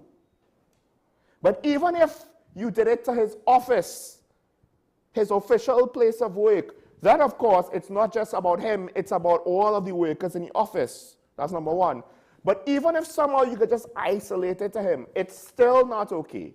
Because again, law enforcement cannot take the chance that it's benign. They have to treat it seriously. That's why the commissioner had to treat it seriously. I don't necessarily know if he could have communicated it in a way to imply that we're not going to DEFCON 1 over this, but he has to take it seriously, and the public has to know that he's taking it seriously, because you can't take that chance. This is one of those lines that we don't want our society to cross. That's why I've been warning about things like this ad nauseum for I don't know how many years now. So now we have to wait and see how it goes on. But please, don't confront your elected official. You could be a UNC supporter with a UNC t-shirt. Be careful how you express your emotions. You can have strong emotions, but find a way to do it responsibly so that it doesn't seem as though if you're saying, we'll vote you out if you don't do a good job, that's fine.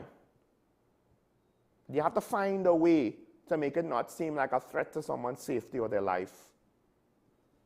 Let's take a break. When we come back, we'll switch gears. Stay tuned. This is Talking on WSN. We'll be right back after this.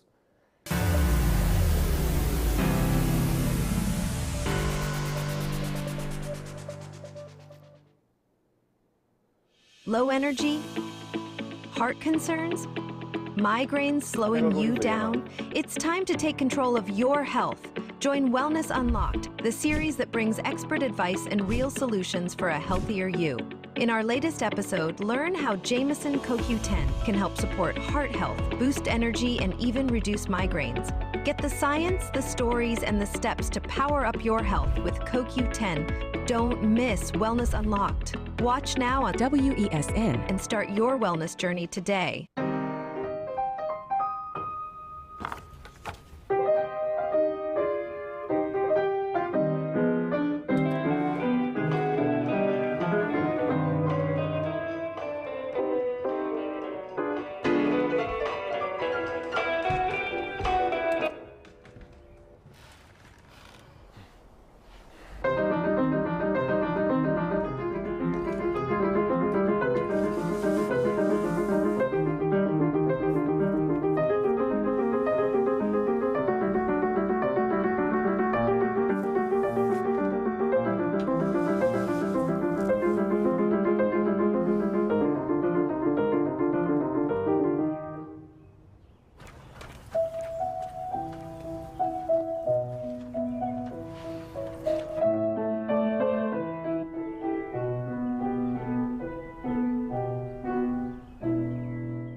Take some time for yourself or spend some time with the family at Sandy Point Village Hotel. Enjoy our various studio and suite apartments, self-contained with their own kitchenettes and Wi-Fi. We also have our famous 100-foot swimming pool and our beachfront restaurant, the Steak and Lobster Grill. And our location in Crown Point puts us near the center of activity from the nylon pool to the local nightlife.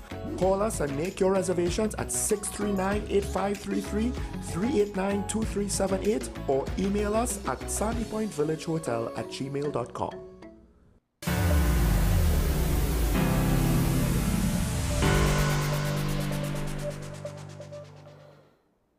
Conflict in the Middle East has become a very touchy political issue around the world. Right now, according to estimates published in Al Jazeera today, the estimates are 54,000 dead due to the violence going on in Gaza. Of course, those estimates, I've actually seen estimates that are even higher than that. However, it's almost like if we've forgotten that there's another armed conflict going on, where the casualty estimates could be as much as 300,000. And there is a risk that it could continue, not just continue at the same rate, but potentially, if things escalate, that number could rise exponentially. It could accelerate. And already there have been opinions made about the demographics and the impact of the demographics of the two countries. Now, granted, the percentage of population deaths compared to their total population pales in comparison to the percentage relative of the Palestinian population of Gaza. It's a bigger chunk of Palestinians, a bigger fraction of the population of Gaza has potentially died than, say, the Russian Federation's population. 200,000 potentially out of 100 million is not quite as much as 54 to 56,000 from 2 million. But, and also you could argue that a lot of those that die in the Ukrainian conflict are combatants, whereas a lot of people who are dying in Gaza, or at least a significant enough fraction, maybe even the majority, are non-combatants. But then now, what is the value you place on human life? Because the politics around the situation are potentially solidifying. The question is, are they solidifying in a good direction or a bad direction? We have more, so it's time to cue this.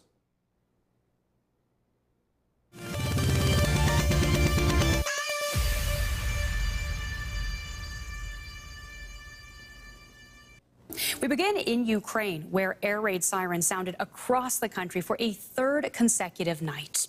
Since Friday, Russia has pummeled Ukraine with large-scale drone and missile attacks. Officials in Kiev say Sunday night's aerial assault was the largest since the start of the war.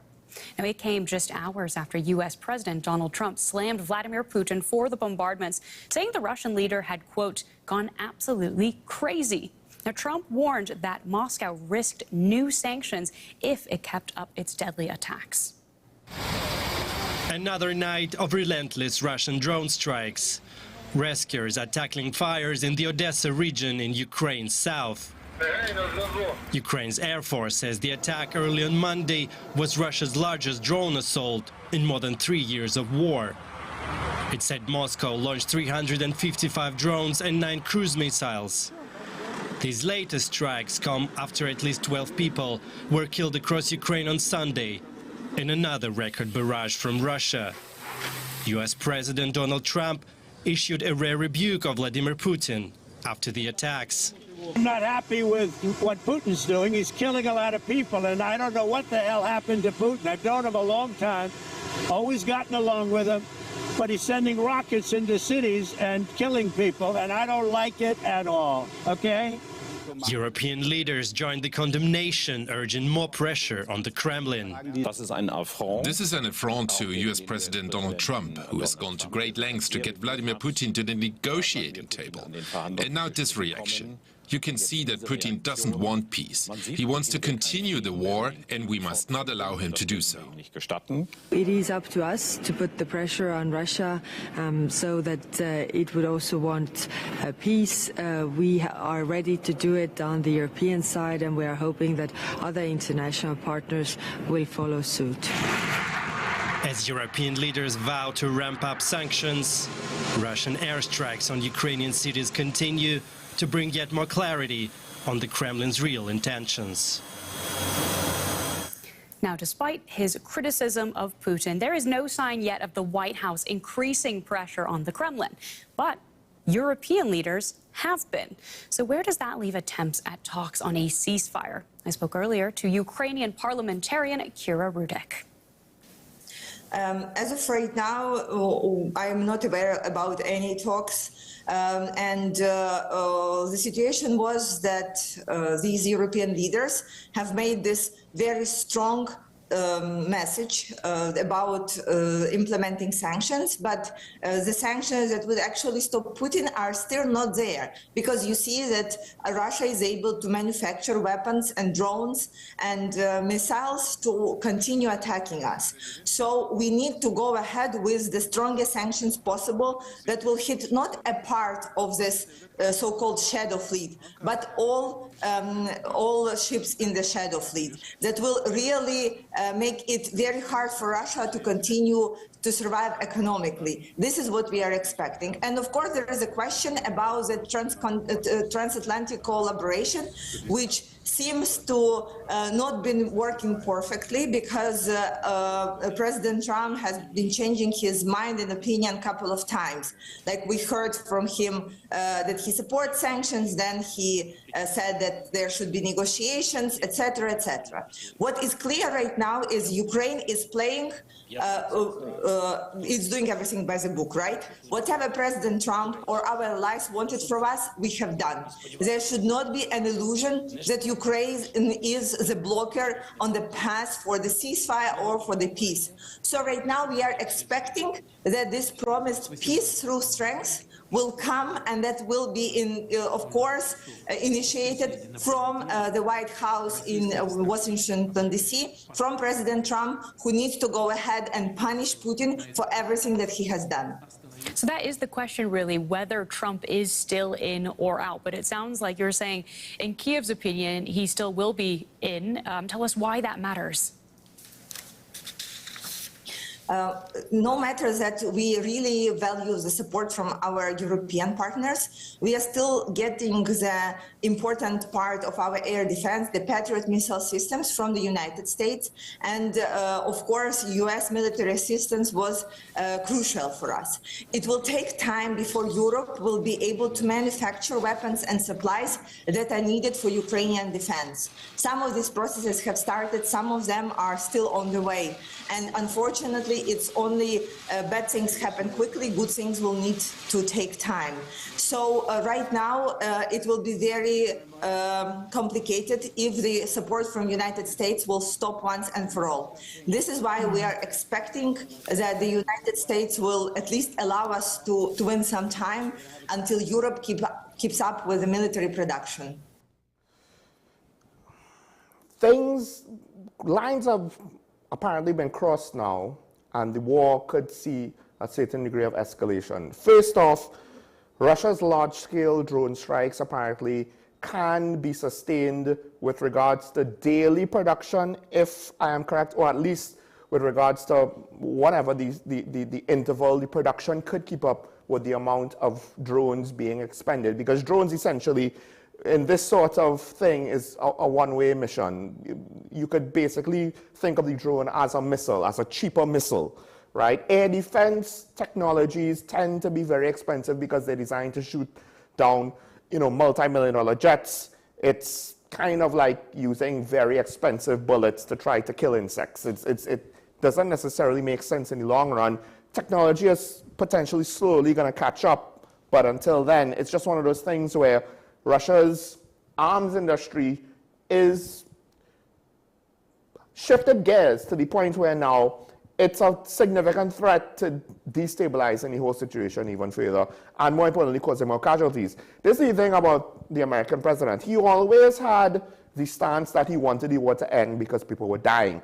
I think the mistake he made was he was kind of buying too much what Putin was selling. Putin has potentially used international diplomacy very well in order to limit what was done to Russia and potentially in order to limit what was given to Ukraine. Of course, it worked better when Trump came into power, and they had that very famous incident where essentially Trump and Vance had a verbal disagreement with the Ukrainian president, to say the least, that caused a very abrupt end, and the Ukrainian, operatives or public relations people and officials to be worried about how things were going to go in the future. But now we have the point where perhaps the American conservative government is realizing, hey, maybe we don't have a partner in Putin that we thought we did, because it seems as though the objectives for this war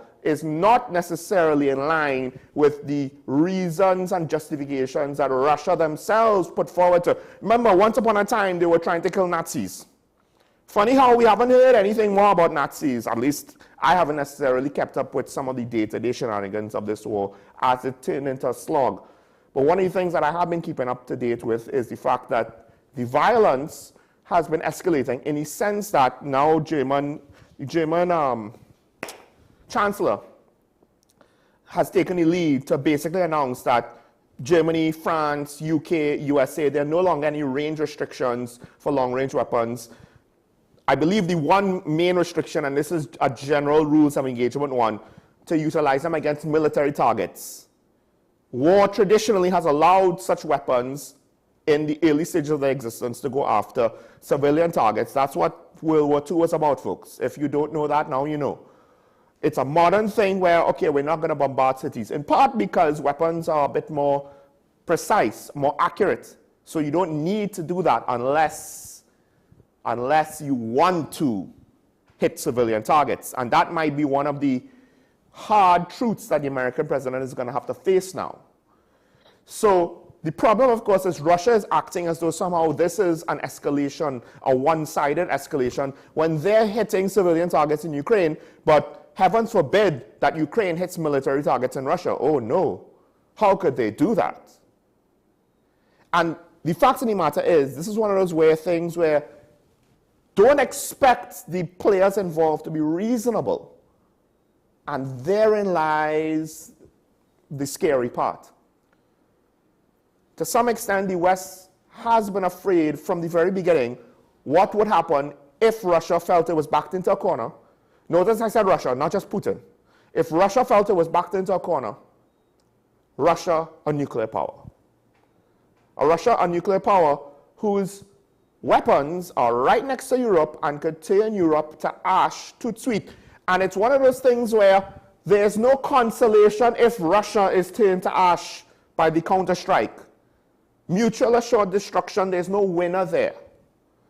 So that doesn't necessarily help if the other side gets crazy enough to think that somehow they could get away with taking things too far. And now the question is, how unreasonable do you think the Russians are being? One of the things I do think there might be truth to it, but I have no evidence for it, Notice when this whole situation in Gaza fired off. I won't doubt, and maybe I'm wrong, but I could see a world where either Russian or Chinese officials basically encourage Hamas to do what it did, with promises of more resources and whatever. Hamas wants to wage war against Israel. The problem is their backers, if it includes Russians and Chinese, don't necessarily care about the long-term prospects about Palestine, Gaza, Hamas, etc. They just wanted an incident that could then be turned into something to overshadow what was going on in Ukraine. Whether it was intentional or not, that is to some extent what happened. The world got caught up with what's going on in Gaza. And that's why I said what I said before the video. To what extent are the potential civilians in Gaza, because a significant amount of the casualties are civilians, to what extent do you value the lives of those people more than the soldiers that are fighting the war in Russia and Ukraine? Because to what extent now is one life more sacred or valuable than another? More importantly, I do believe this to be true. The violence in Gaza does not have as great a risk of destabilizing a region to the point where the violence and the escalation of violence could have direct consequences on significant portions of the rest of the world. The Middle East has always had a certain amount of instability and have had significant situations of instability. And I think we've kind of seen about as bad as it could get. The military projection power of the Middle East isn't high enough to have wide implications. Russia, on the other hand, right now Finland is looking at their border very nervously. I'm sure there's a reason why Sweden and Finland left their traditional stances of neutrality, hoping that that would keep them safe, and have gone on to the let's just join NATO. So now that more lines are being drawn, and this is the kind of thing, it seems as though it's taking its time, so it's slowly catching up with it, and it seems as though, oh, another domino fell. There was no significant direct consequences. Oh, another domino fell. These countries are joining NATO. Long-range weapons could be used in Russia, and so on and so on. And maybe more sanctions might be considered by the American president, because to some extent now he has to put up a shut up. He could expose himself being potentially hypocritical and inconsistent, depending on what he does. And as these things happen now, at what point do we potentially see Russia looking to escalate things in response? Because Vladimir Zelensky basically said that Ukraine is ready to escalate things, and I don't know what he means, and I'm just as afraid of that. That said, a lot of people have died over there. A lot of more people potentially will die over there. And then what does that mean for global trade, global politics, global diplomacy, etc., etc.? We don't know. We don't know. It's 2025, and we should be a world at peace. But right now, it seems like we have more armed conflicts than we did 10 years ago, 15 years ago. All right. So I'll end that there. I don't think we have a phone call quite just yet. So you know what? I want to take a break. When we come back, we'll open the phone line. Stay tuned.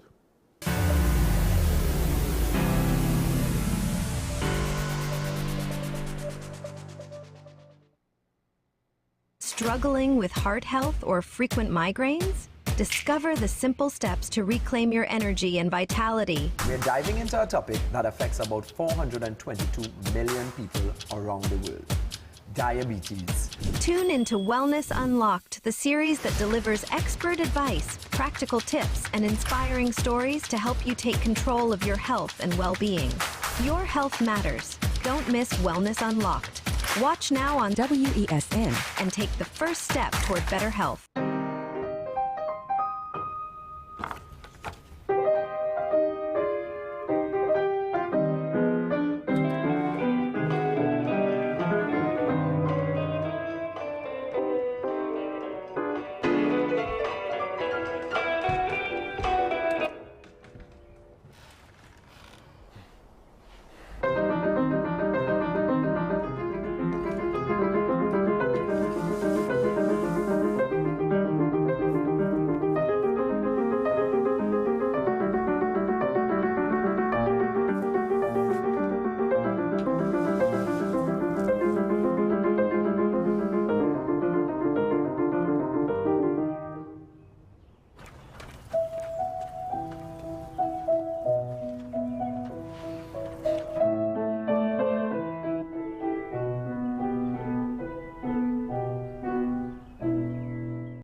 Take some time for yourself or spend some time with the family at Sandy Point Village Hotel.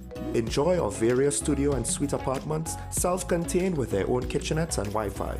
We also have our famous 100-foot swimming pool and our beachfront restaurant, the Steak and Lobster Grill. And our location in Crown Point puts us near the center of activity from the nylon pool to the local nightlife. Call us and make your reservations at 639-8533, 389-2378 or email us at sandypointvillagehotel@gmail.com.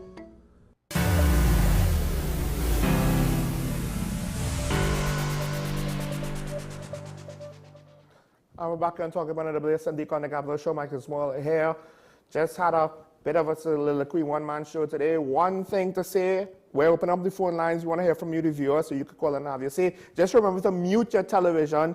Just this week, we did have someone that, fortunately, it didn't hamper the conversation too much, his contribution, but he was listening to the TV and the phone kind of at the same time. There's a delay, so if you do that, it's going to be confusing. And it's going to be difficult then, of course, now to clear up the situation. So it's best to mute your TV once you're on the phone with us. With that said, we should have Diego Martin on the line. Good morning, caller. You're on the air.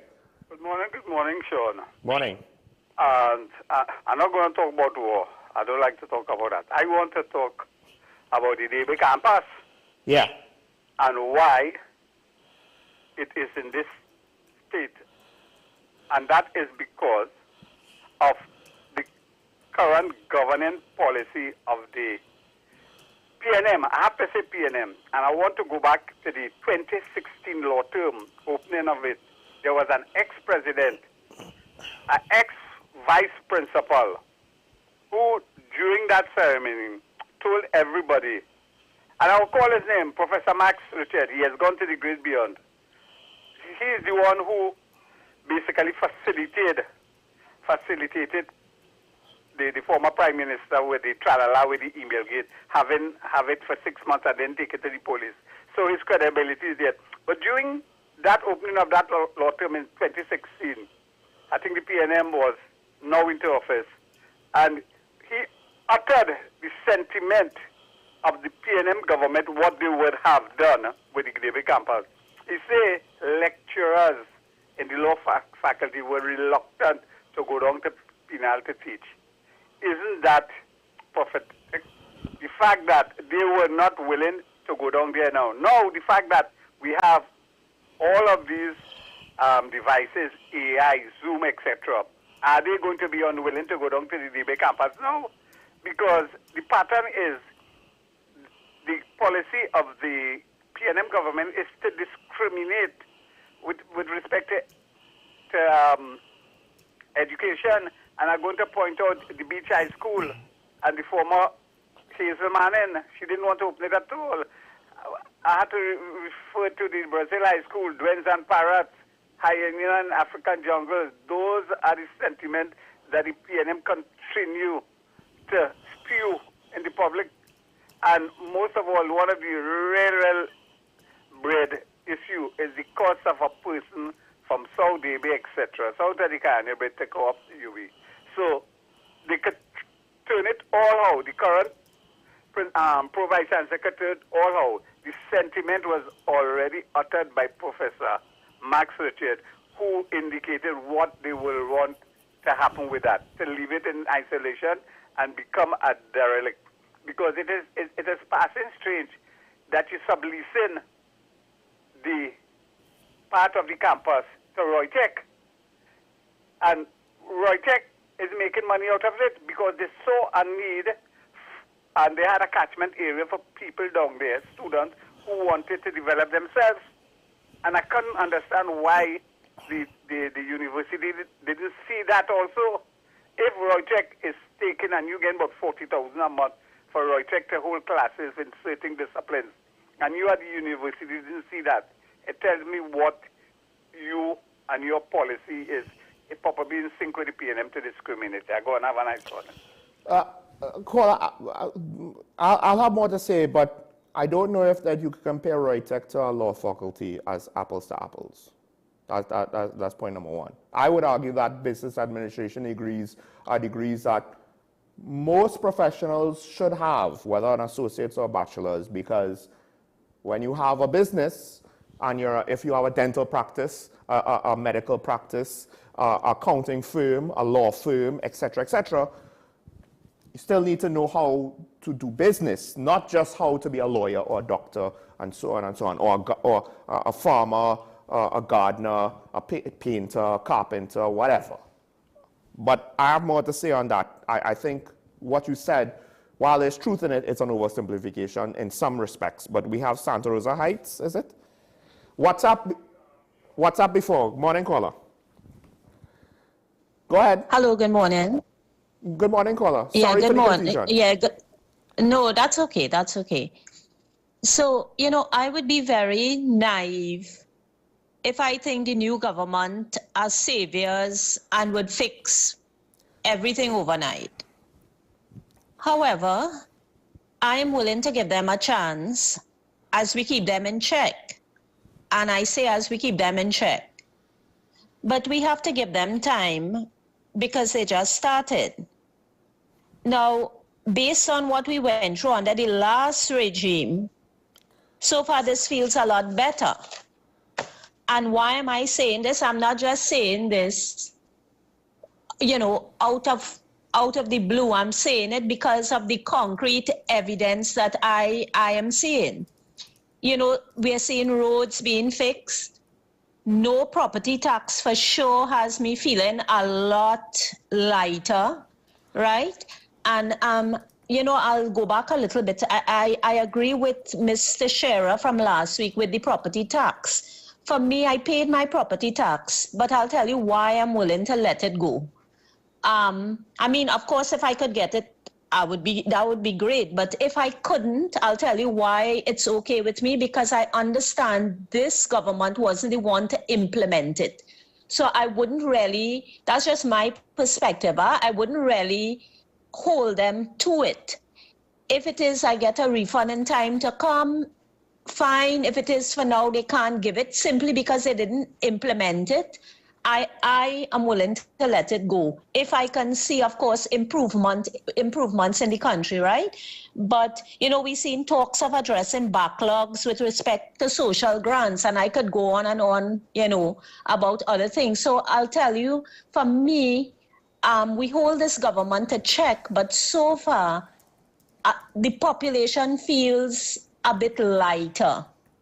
And so even as we wait and we watch, I am willing to give them a chance based on what we went through in the last regime, right? It just feels a lot lighter now. So, Sean, thanks for giving me a chance to put my views forward, and I continue to appreciate what you do on this show. Thanks a lot. Thank you, caller. I have something to say to that, but we do have another caller that's been waiting. We'll take the call now. Good morning, caller. You're on the air. Sorry for the wait. Morning. Morning, Sean. Morning. Go ahead. 2016, the president was Anthony Carmona. To correct the guy from Dino Martin. It was Anthony Carmona. Well, he might have been speaking in capacity of former president. I'm not too sure. Yeah, so he mixed up there in terms of that. That did not fall under thing. Okay. I think I see what you mean, yeah. Nobody knew exactly what was really the truth in that email gate, because Dr. Rowley said the man was dead at the time, so you couldn't question nobody. The Integrity Commission also, they never received it, so you can't question nobody on that. So that was dead. I'm not sure whether it's truth or a lie. Okay then, right? Is that it, caller? Yeah, thank you, caller. That whole thing about Emailgate, my point of view is we don't know enough to say what did or didn't happen. I have to agree with that. Some people say, no, it was a lie. Some people say, no, it was a thing. At this point, it's just another situation where we didn't get a resolution. And if you don't like it, complain to your own side about not helping get a resolution. That's all I have to say about that, to be honest, right? Because, again, the accusations that Dr. Rowley made over the matter at this point is worthless, to be honest. It is less than nothing. There's nothing official that came out of it, so what was the point? It's similar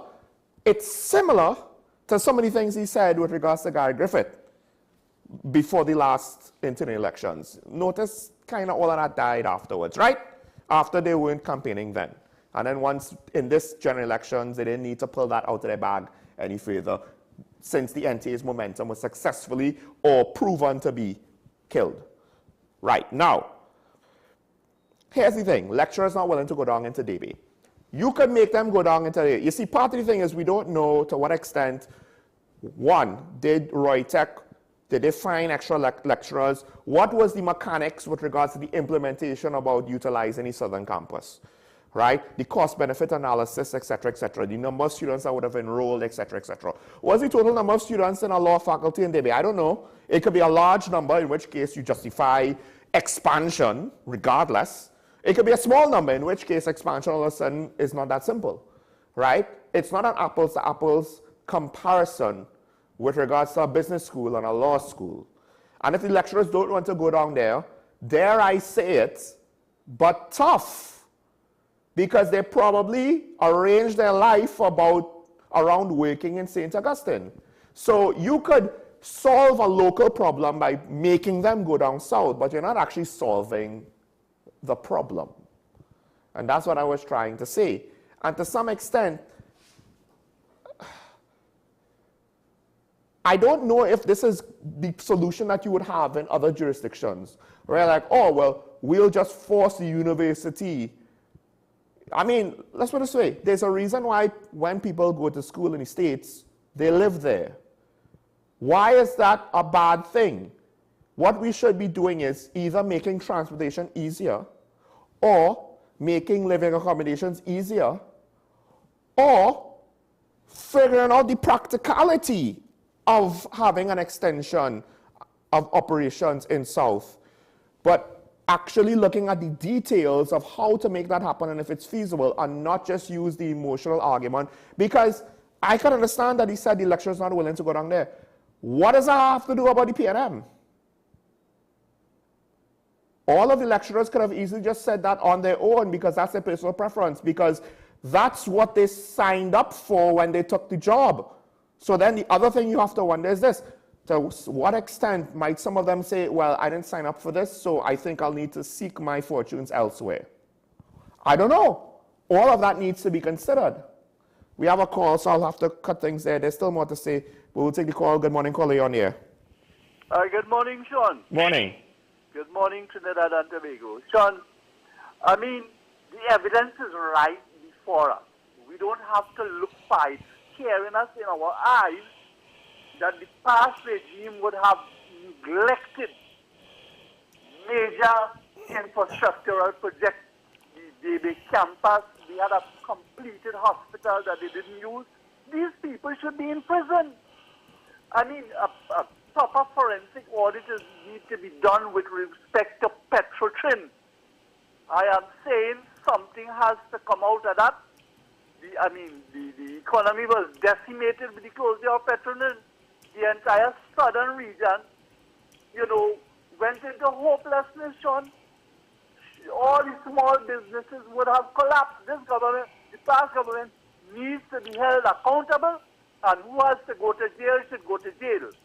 The other thing is that, coming down to the last, it is alleged there is some land grabbing that took place in the Cuba area by ex-ministers. I don't know if they come in or they going, but you understand what I'm saying? We need to investigate that and take back the land, state land, if there is any illegal acquisition, because we need to return it to the state. Sean, the other thing I want to talk about is that there are two major arteries in the Faizabad area, one leading from Faizabad to Santa Flora, and the other one from Faizabad to Point Fortin. They would have been rolled under the control of Petrotrin. They have been abandoned ever since Petrotrin was closed down for maintenance. People are now using these roads as dumping grounds. And a lot of criminal activity is taking place on those roads, because they just found a murdered victim just recently on the roads of the oil fields. So what we need to do, I need Mr. Chanku to place special effort in having those roads rehabilitated and open so the public could save time and money, whereas contributing back to the country, because the journey to Point Fortin from Fyzabad is cut by half, and to Santa Flora, if we use these roads, we will have less congestion on the roadway, and we'll save time and money. The other thing, there's a building where the old Hilo used to be in Fyzabad. It was built under the Mr. Basdeo Pandey regime. It's a new building. It's a big building. I would like Mr. Tanku to look into having that put into use. It's a state building. Let me get things going in this country, Sean. Thank you, my brother. Have a nice day. Thank you, Kola. I'm not too sure if you could call a building constructed from the time of Basdeo Pandey a new building, because that would have predate Patrick Manning's last administration. So you're talking 25 years ago, or not 25, like 23 years ago, 22 to 23 years ago, because you had Manning's short administration, then the partnership, 2 PNM, and then, well, okay, 4. So less than 20. My bad. Can't count this current administration as 5 years yet. They now start. We have a caller from WhatsApp. Good morning, caller. You on here? Yeah, morning. Sean, I am from Pinal area. Yes. And I've had to send my son to UE. Mm-hmm. Cost me quite a bit of money. And now you tell me that the lecturers don't want to come to DB. So is it right for students and parents of South to have to go through all this expense and traveling and nightmare of having our children outside there when we could easily have them in DB? I find that is holding us in South to some kind of a ransom. Why it is that we in South have to be treated like this? These lecturers should have a heart, or find lecturers that could be able to do the job. For years, we have had to suffer that pain of having to drop our children, prepare food in advance, have it frozen and all kind of stuff. Why can the people in South be given some level of support? Thank you very much. Thank you, caller. I mean, I understand. The thing is, the first part of the premise, you need to think it through.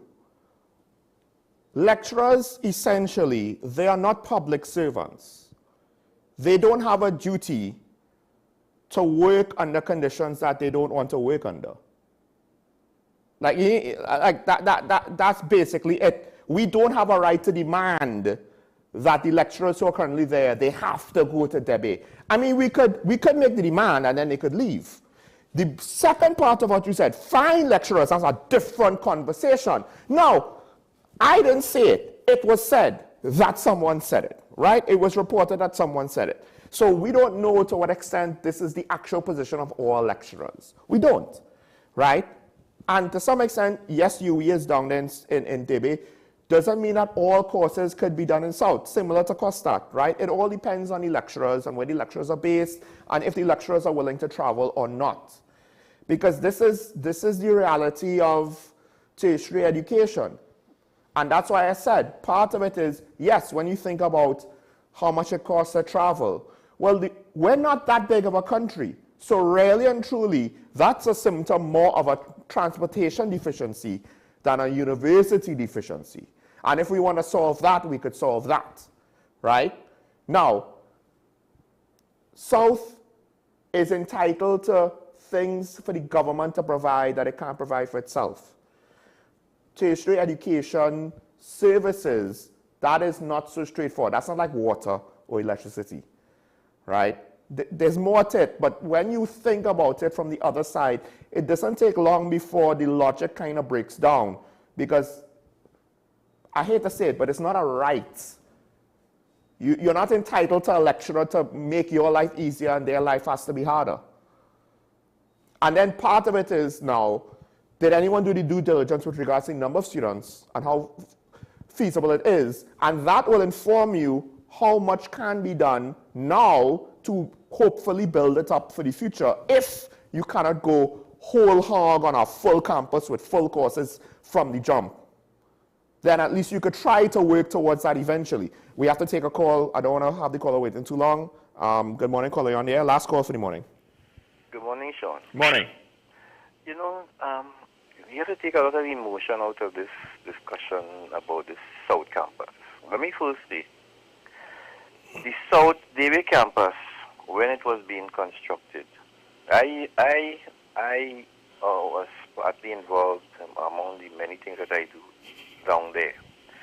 It is not another St. Augustine campus that they were building in South. Yeah.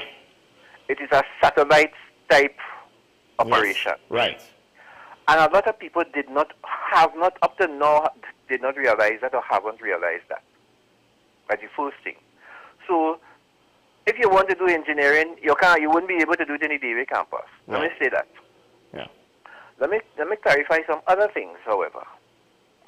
I find it very upsetting to think that lecturers who working in St. Augustine don't want to come and work in DB. That is ridiculous. I lived in San Fernando and had to go to work in Port of Spain. Had to go to work in Gaviota. Had to go to work in Barbados. Had to go to work in Dominican Republic. Had to go to work in Central America. Yeah, you have to do what you have to do if that's your job. To think that nobody want to come ride down the against the traffic both ways, that is ridiculous. The other thing I want to say, however, is since Mr. Manning's regime, the last one, they have had transportation, bus service from San Fernando Terminal to UE. Since then, uninterrupted to now. The only time it was interrupted during COVID when there was no school. Up to today. It costs $4 one way, Sean. I want to say that. It costs $4 from San Fernando to St. Augustine campus. There are buses going from 7 in the morning, one way, straight until the last bus leaves down here about 2 o'clock. And then there are buses coming back down on the last bus leaves St. Augustine at 9 o'clock in the night. Right. And I am surprised that a lot of people who have children in university who live in the South don't know that. They don't know that. I sometimes my kids we used to utilize it when they just don't feel to stay up. And when they feel homesick and they come home and then you just drop them in the morning to get the bus and they go up and then you pick them up at night. Right. So there are a lot of things that people get emotional about and not talking about what really is the situation. I was disappointed because the amount of money that was spent on that facility, I knew how it was when it was building, and I was upset that the PNM never fully opened it. I can't say what is the reason. If it's not money, what was the situation with the university? I think now, instead of getting emotional, it would be a good thing to reopen it once the funds are available, and to have university education a little more accessible within the country. So you have a, as I said, a satellite type operation. Because just now Tobago going to want a university, a satellite operation to it. So yeah. That coming. Don't think that ain't coming. Yeah. But I just think we should get the emotion out of the thing and just think practical. Because here I hear a lot of emotion from some of these scholars. Now, one last thing I want to say about that Faizabad building. Mr. Pandey was in government from 1995 to 2001. So if it was built under Mr. Pandey's time, it's at least 25 years old. Have a good day, Sean. Thank you, Cole. Yeah, I don't know about new, right? Now, still, it could be workable. I don't know. That's the thing. The law campus, I don't know if it's feasible or not. Now, with regards to the lecturers now wanting to come down south, and again, it seemed like it was a comment that was made, right? UE apparently said they don't want to put a law faculty down there because the implication is, this hasn't been said directly, that a global school of medicine would make more financial sense. And to some extent now, I think for the general citizens of South, it's like assuming you could only have one, does it make a difference at that point, right? It's if you could only have one. According to the Professor Emeritus, you could probably have both, right? So the thing is, I'm not justifying if it is that the lecturers didn't want to go down south, but it is what it is. It is what it is. And that's why I said, maybe you could demand that they go down south. Some of them might leave, some of them might stay. Some of them are fine with going down south. Who knows? But yes, I think you hit the nail on the head there. Like at some point, we have to look at things practically. Because I am the guy that said, do we want a centralized Couva hospital? Because I think there was a need to split up the medical capacity to make it more readily accessible in case of emergencies. Tertiary education operates on a different dynamic. It operates on a different dynamic. It's not financed by the state, at least it shouldn't be. That's point number one. Not more than Gates, right? As far as I'm aware, I could be wrong. Or at least one would hope that it would be more sustainable, even if it is. Even if it does get financial assistance outside of Gate. I can't remember exactly. But I need to wrap up, so we'll just go with that, right? Tertiary education operates on a different set of rules than the public health system, right? Now, I do think why the Debe campus was not opened was, this is according to UE, or at least the Professor Emeritus, I can't remember which one, it just wasn't finished in time and the contractor wasn't doing a good job. Now, was that a PNM contractor, UNC contractor? I have no idea, right? But UE apparently were the ones that why it didn't necessarily open. Now, granted, when the government says we don't have money, I tend to believe them. The problem is with the Couva Hospital, they opened the hospital, I think, in Point Fortin, or they built a new one, and they left the Couva Hospital just there, if my memory is correct, and that doesn't make quite as much sense. The Grandy Hospital was different. That, you know, that's putting some medical facility, or Arima. Arima Hospital, I think, okay, you want to go more east, fine, to help provide medical services to people in the east. But to what extent now was the Couva Hospital pre-existing and you didn't need to build another hospital in that very general location? So there is that. Should these sorts of things, as one caller said, should politicians be arrested for it? No. The consequence of bad governance is you get voted out.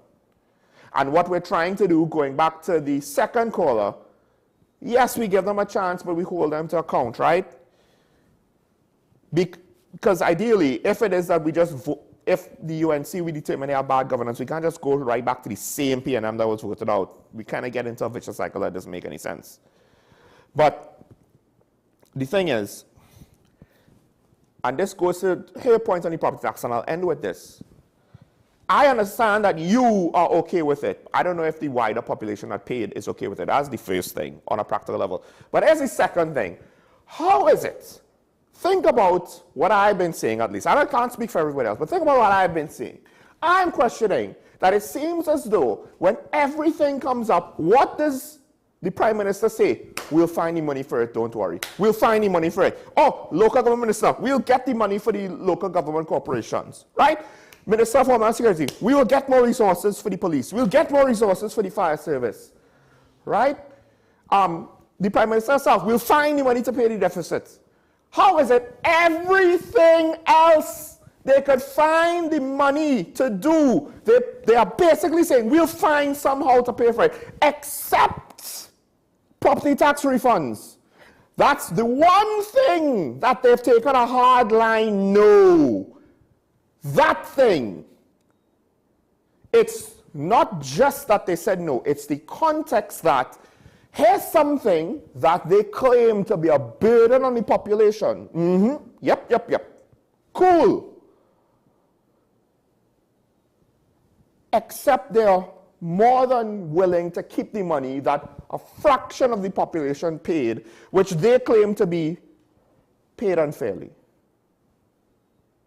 But yet everything else, we'll find the money. Don't worry. Don't worry about it, you know. Don't worry about it. And when we get down to the brass tacks of it, $130 million, when your annual budget is $60 billion, and this is a one-time thing. I'm not talking about, oh, you have to pay this money every month. This is a one-off. They're going to find the money for recurrent expenditures. But a one-off to rectify what they say is a wrong against the population, that's too hard? Something doesn't add up to me from where I sit, from my point of view, and it makes me think that some of these statements that they're making, it makes me want to question it further. But we're out of time to ask any more questions, so I want to thank all the callers for calling in. To the people in South, I understand your passion, and to be honest, I myself like visiting South, and I hope to do it more often if I get the opportunity. But things aren't working out as it is. Maybe I should just go down South by myself and enjoy some of the sights and some of the restaurants, because it's a real cool scene down there. So I'd encourage all of you people, don't flood the poor people of San Fernando and all the other areas of South with your. Don't overdo it now. But we should take some chance to enjoy other parts of the country, because there's some good food down there, folks. That said, stay safe, make it a good day, remember your allegiance to the Republic and to each other, because North and South, we all still Trinbago, folks. And never forget, it's nice to be nice as you travel in different parts of the country. Enjoy the things, the differences, but don't let the differences divide us so that we could see each other tomorrow. Bye-bye.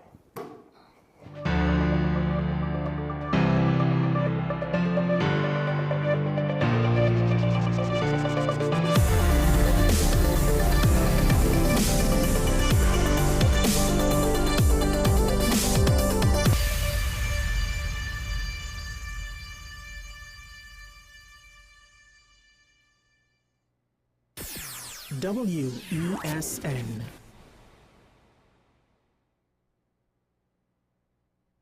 Her voice has mesmerized us for years. And now, in a rare treat for music fans, Shakuntala and Friends in concert, featuring Shakuntala Jangbahadur.